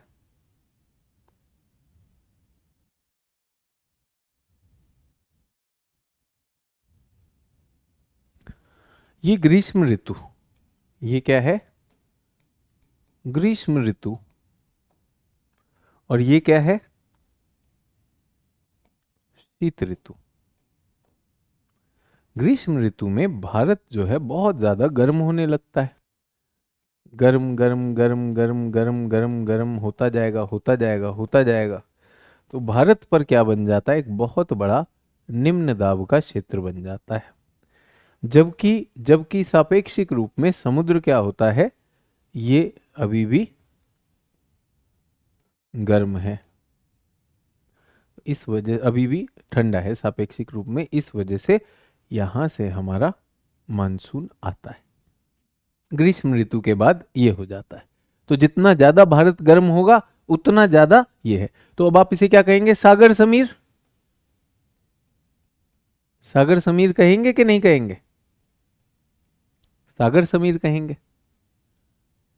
तो भारत का मानसून महाद्वीपीय स्तर का एक सागर समीर है। कितने लोगों को दिखाई दे गया, ग्रीष्म ऋतु में। तो भारत जितना ज्यादा गर्म होगा, जितना ज्यादा गर्म होगा उतना ज्यादा खींचेगा। सही बात है। उसके बाद उन्होंने कहा शीत ऋतु में, शीत ऋतु में भैया भारत ठंडा होने लगता है। और खासकर उत्तर भारत, यहां से भारत ठंडा होता है, लेकिन उत्तर भारत तो भाई बहुत ठंडा हो जाता है, ये तो जमने लगता है।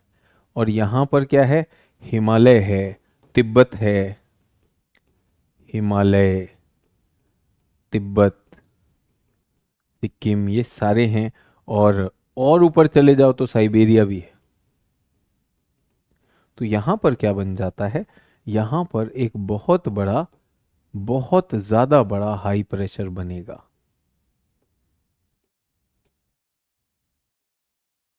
ठीक है। और सापेक्षिक रूप से हमारे सागर अभी गर्म है,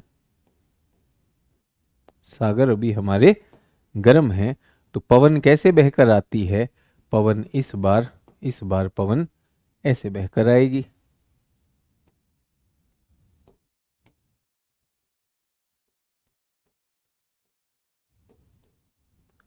इसे इन्होंने क्या कह दिया, अब ये भूमि से सागर की तरफ आ रही है। तो ये क्या है, स्थल समीर। क्लियर हो गया, दो चित्रों में बताया है ताकि आप इसे चाहें तो अपने शब्दों में लिख लीजिए, वरना एक वाक्य काफी है, आपसे थोड़ी ना कोई उत्तर पूछ रहा है। तो हाई और लो ग्रीष्म और शीत ऋतु के साथ बदल जाते हैं। हाई और लो ग्रीष्म और शीत ऋतु के साथ बढ़ बदल जाते हैं। क्लियर है।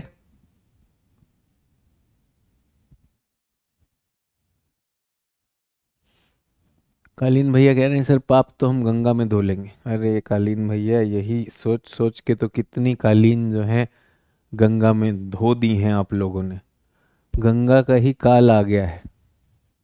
कितना धोइएगा कालीन भैया, कितने पाप धोइएगा। सारा मिर्जापुर आप ही धो लीजिएगा, गंगा कौन धोएगा। डन। अब हेली साहब की बात तो ठीक है। अब सवाल ये था कि हेली साहब एक बात बताइए, भारत में शीत ऋतु में वर्षा होती है कश्मीर में, और वो पवनें यहाँ से आती हैं। भारत में शीत ऋतु में यहाँ से पवनें आती, पश्चिमी विक्षोभ, वो तो आप बताए ही नहीं। अच्छा एक और बात बताइए, अगर ऐसा ही है, अगर स्थल समीर है और जल समीर है, तो हर वर्ष वर्षा की मात्रा क्यों बदल जाती है। भारत में जगह जगह पे अलग अलग समय पे वर्षा आती है।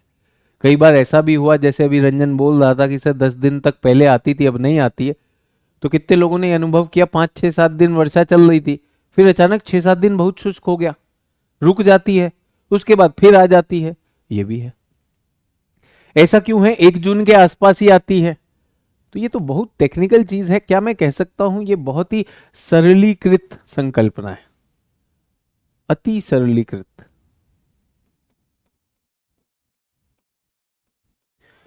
बट मुझे इस चीज का तो इनको श्रेय देना पड़ेगा श्रीमान हेली को, कि ये ऐसी बात कब कर रहे हैं, ये ऐसी बात 1686 में कर रहे हैं। आज 2024 के छात्र, आज 2024 के छात्र ये बेसिक चीजें नहीं जानते। 1626 में एक 1686 में अगर एक व्यक्ति बोल रहा है तो ये बड़ी बात है कि नहीं है। ठीक है, तो ये बात हो गई। बहुत से लोगों ने कहा चलिए यही विचार ठीक है, लेकिन इतना कोई खास वो नहीं है। फिर उसके बाद जो है, फिर हमें वायु का परिसंचरण समझ में आया। फिर हमें क्या समझ में आया, वायु का परिसंचरण समझ में आया। अच्छा यहाँ पे तो वाणिज्यिक पवनें होती हैं, यहाँ तो पछुआ पवनें होती हैं। फिर जब उसे सोचा तो तब ये विचार निकल कर आया। ये विचार श्रीमान फ्लोहन ने 1951 में दिया। भारत की आज़ादी तब तक हो चुकी थी। श्रीमान फ्लोहन,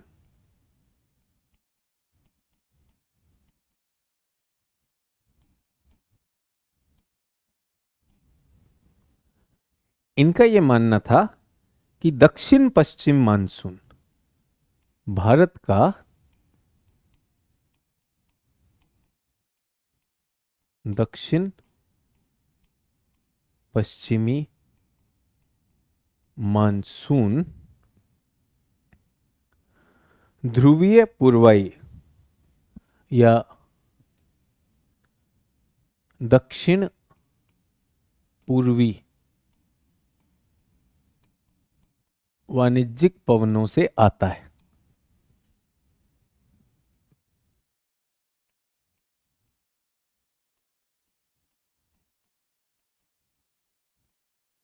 बल्कि इन्होंने इन्होंने विषुवतीय पूर्वाई की बात की थी। विषुवतीय पूर्वाई, अब ये क्या है ये भी बता देता हूं। 2 गोले बना दें।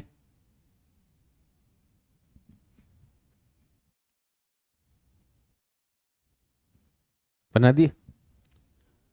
लगभग समान बनाने होते हैं, ऐसा नहीं होता है कि एकदम सेम हो। बट अब हम ये जानते हैं कि ये हमारा इक्वेटर है, ये हमारा 30 डिग्री। मुझे बताइए भारत कहाँ पर है। तो भारत 37 तक आता है ना, 8 से 37। भारत 8 से 37 आता है कि नहीं।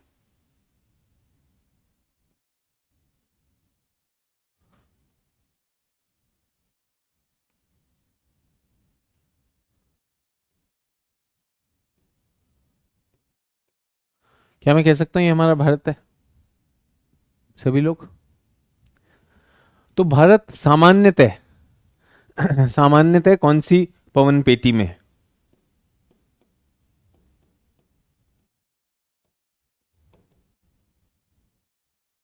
जल्दी बताइए, मैंने फिल इन द ब्लैंक कर दिया। भारत सामान्यतः कौन सी पेटी में आता है, पवन की कौन सी पेटी में आता है।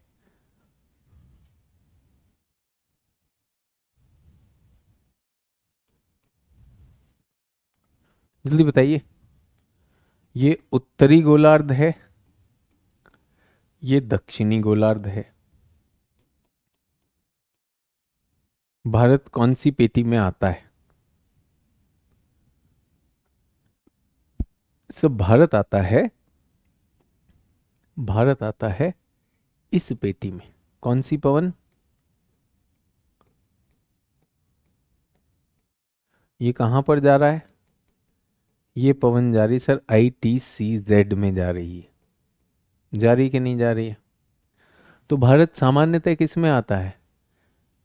North east trade. ठीक है, यहां पर क्या लिखूंगा? उत्तर पश्चिमी वाणिज्यिक पेटी। ठीक है। क्या दक्षिण में भी ऐसी कोई बह रही है? हाँ सर, दक्षिण में भी बह रही है। दक्षिण में तो ये प्रवाहित हो रही है ना सर, दक्षिण में ये प्रवाहित हो रही। क्या इसका भारत पे कुछ वो है? नहीं नहीं सर, ये तो अपने ITCZ पे जा रही है। ये साउथ ईस्ट है। ठीक है। अब मैं बात कर रहा हूं बच्चों, अब मैं बात कर रहा हूं 15 जून। 15 जून से मानसून शुरू होता है कि नहीं? 15 जून से 15 सितंबर है ना, तो मानसून ये लिखवाया मैंने।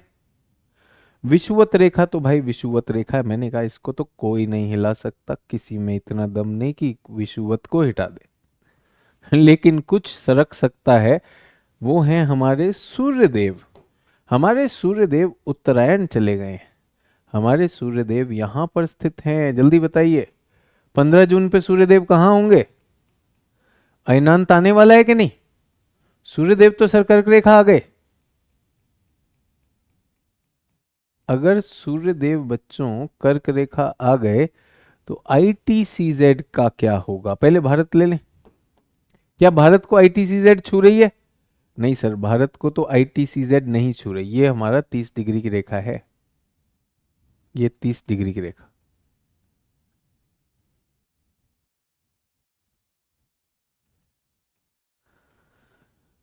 क्या भारत को ITCZ छू रहा है? नहीं सर, सामान्यतः तो नहीं छू रहा, ITCZ तो नीचे है। लेकिन अब क्या हुआ सर? ITCZ ही खिसक गया है।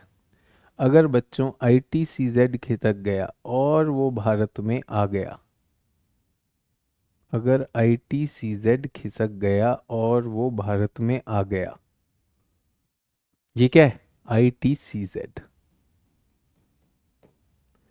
तो मुझे बताइए नॉर्थ ईस्ट ट्रेड विंड का क्या होगा? सर वो तो इसी पर आती है, वो तो अब भारत पे नहीं आ रही है। अब वो भारत के उत्तर में चली गई कि नहीं चली गई? क्या भारत के उत्तर में चली गई या नहीं चली गई? जी सर, वो तो चली गई। उसके स्थान पर अब कौन आएगा? सर वो दक्षिण से जो आ रही थी वो आएंगी। दक्षिण से तो ये आ रही थी भाई, लेकिन ये तो विषुवत रेखा पर जाती है। जी सर। सर लेकिन विषुवत रेखा से जैसे ही क्रॉस करेंगी ना सर, तो ये 90 डिग्री तो मुड़ जाएंगी ना सर। ये क्या हो गया? South west monsoon. सो दक्षिण पूर्वी वाणिज्यिक पवनों का विस्तार है। दक्षिण पूर्वी वाणिज्यिक पवने, इनका विस्तार है, जो यहां लिखिएगा जिनकी दिशा, जिनकी दिशा विषुवत पार करने पर दक्षिण पश्चिम हो जाती है। कितने लोगों को फ्लोहन का विचार समझ में आया? और श्रीमान फ्लोहन का विचार, श्रीमान फ्लोहन का जो विचार है वो श्रीमान हेली के विचार से और आगे है या नहीं है? और आगे है या नहीं है?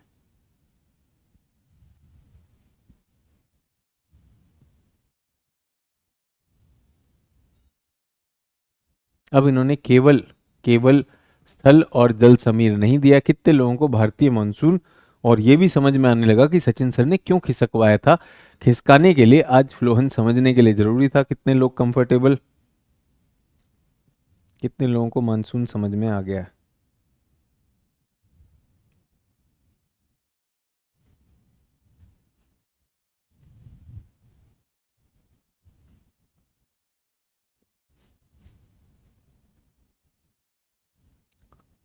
डन। अब क्या लिखेंगे? आधुनिक विचार।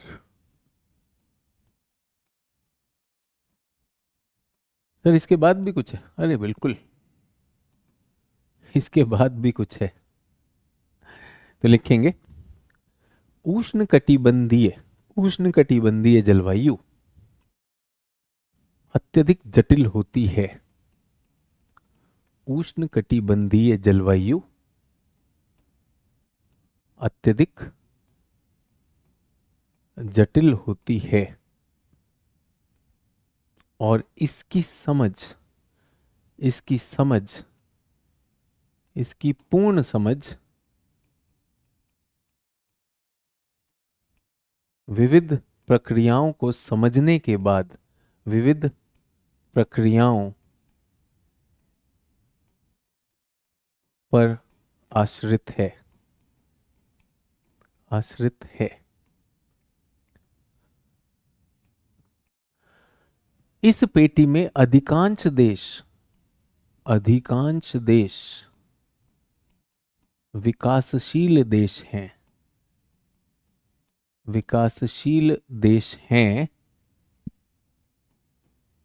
इस पेटी में अधिकांश देश विकासशील देश हैं जिनके पास पूंजी और तकनीक का अभाव, जिनके पास पूंजी व तकनीक का अभाव होने के कारण उष्णकटिबंधीय जलवायु, उष्णकटिबंधीय जलवायु की समझ सीमित है। ठीक है, देश यहाँ पे विकासशील देश है। श्रीलंका के पास पैसा है, म्यांमार के पास पैसा है, ये इंडोनेशिया मलेशिया के पास पैसा है कि ये सब शोध करेंगे? नहीं है। वर्ष 1900, वर्ष 1972 में, वर्ष 1972 में सोवियत संघ, सोवियत संघ व भारत ने, भारत ने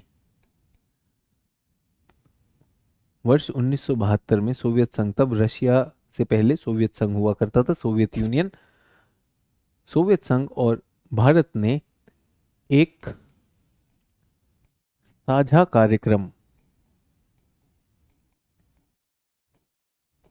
मोनेक्स, MONEX, इसे कहते हैं मानसून, मॉन उससे आया, एक्सपीडिशन, एक्सपीडिशन,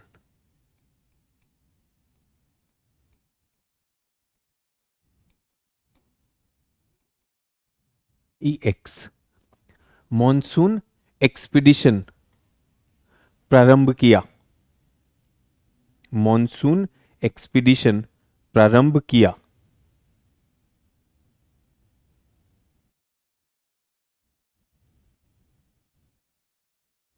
ठीक है, से एक्सपीडिशन क्या होता है? अभियान कह सकते हैं।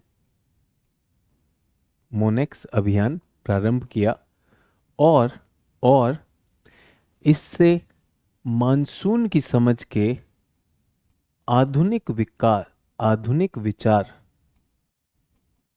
विकसित हुए।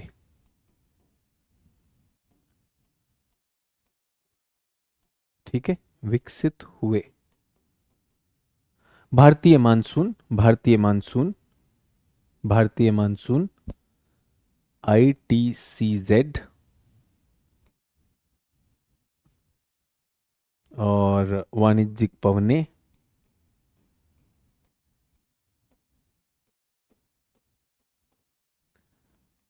जेट धारा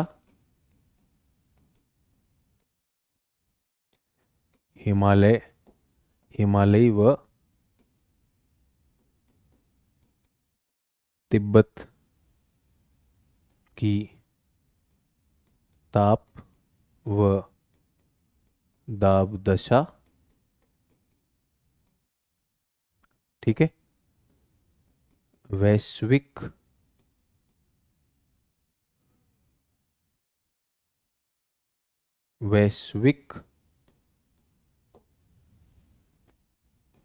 मौसमी घटना जैसे El Nino, La Nina, IOD, Indian Ocean Dipole, IOD, अभी यही लिख लीजिए, El Nino, La Nina, IOD. IOD का मतलब होता है इंडियन ओशन डाइपोल। आईटीसीजेड वाणिज्यिक पवन, जेट धारा, हिमालय व तिब्बत की ताप व दाब दशा, वैश्विक मौसमी घटना जैसे El Nino, La Nina, IOD इत्यादि से प्रभावित होता है, इत्यादि से प्रभावित होता है। इसकी इत्यादि से प्रभावित होता है।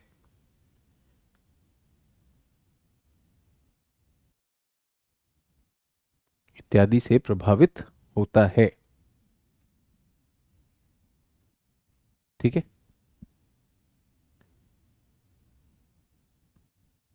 इसकी बृहद समझ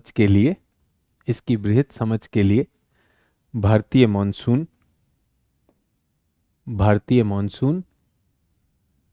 की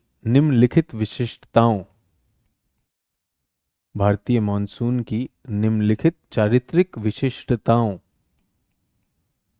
को समझना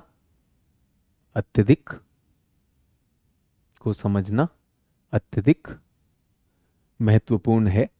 पहला, मानसून का प्रस्फुटन। दूसरा, मानसून का विस्तार। तीसरा, मानसून में अवरोध।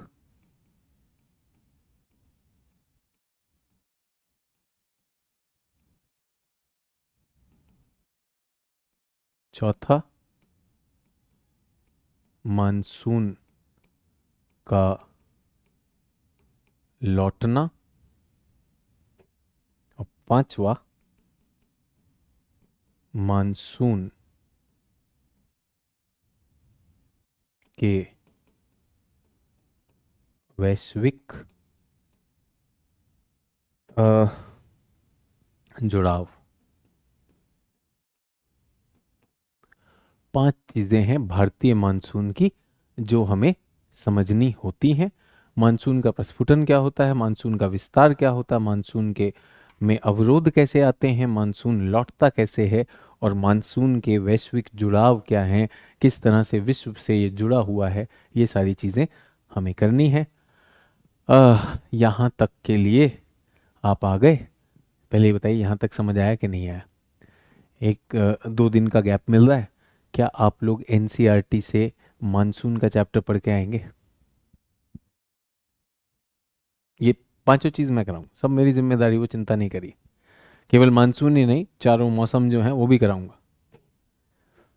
मानसून, लौटता मानसून, ग्रीष्म और शीत, ये सारा मेरा काम। फिर ये एल नीनो, ला नीना क्या है, आईओडी क्या है, ये सब मैं कराने वाला हूँ। आपसे रिक्वेस्ट है कि इसमें 2 दिन का गैप है आपके पास। मैंने कहा टेक्निकल वो है, टेक्निकल एरिया, अच्छी बात है, हमें बीच में छुट्टी भी मिली है। और आपने देखा होगा मैंने बिल्कुल ये मान के चला हूँ कि बिगनर हो, वर्ल्ड में पढ़ा चाहे नहीं पढ़ा, सब चीज़ लिखवाई भी है, बताई भी है, समझाई भी है। इन सारी चीज़ों को लेकर इन 5 चीज़ों को हम करेंगे। ये 5 चीज़ें अब मंडे को होंगी। सब लोग कंफर्टेबल? ये मुझे कमिटमेंट चाहिए कि आप एनसीईआरटी से मानसून का चैप्टर ज़रूर पढ़ेंगे, जो भारत का मानसून है। भारत का मानसून कक्षा 12वीं का पार्ट 1, भारत का भौतिक भूगोल। अभी तक तो मैंने भौतिक भूगोल कक्षा 11वीं बताई थी। इसमें सिर्फ मानसून, मानसून की पवनें क्या होती हैं, उससे सारी जुड़ी हुई बातें, खूब सारी चीज़ें हैं जो आपको हैरान करेंगी कि अरे ऐसा क्या वैसा क्या, वो मुझसे पूछिएगा, कोई टेंशन नहीं। ठीक है, तो आज की क्लास यहीं ख़त्म करते हैं। आशा है आप धीरे धीरे भारत का जो अंतिम चुनौती है, ये मानसून, भारत का मौसम, ये समझ रहे हैं। और मंडे को फिर मिलेंगे, और बीच में प्रीलिम्स भी होने वाला है। तो मेरे मास्टर स्ट्रोक की भी बात चल रही है फिर से। बहुत से बच्चों ने आग्रह किया है कि सर इसको फिर से थोड़ा सा इस बार के लिए, क्योंकि कुछ बच्चे रह गए थे पिछली बार जो नहीं हुए, जो टॉप कर गए, उनका भी रिक्वेस्ट है कि सर हमारे भी बहुत जानने वाले हैं, तो हम ये निर्णय लेंगे इस सप्ताह में, सप्ताह अंत में, सैटरडे संडे को, कि क्या मास्टर स्ट्रोक देना है या नहीं देना है। तो उसमें लगे रहेंगे। बाकी जो भी आपके सहपाठी जो है, अगर ये परीक्षा दे रहे हैं, तो उनके लिए विशेष दीजिएगा कि वो अपना प्रीलिम्स क्लियर करें और उनकी यात्रा आगे बढ़े। अब मिलेंगे मंडे को। जय हिंद।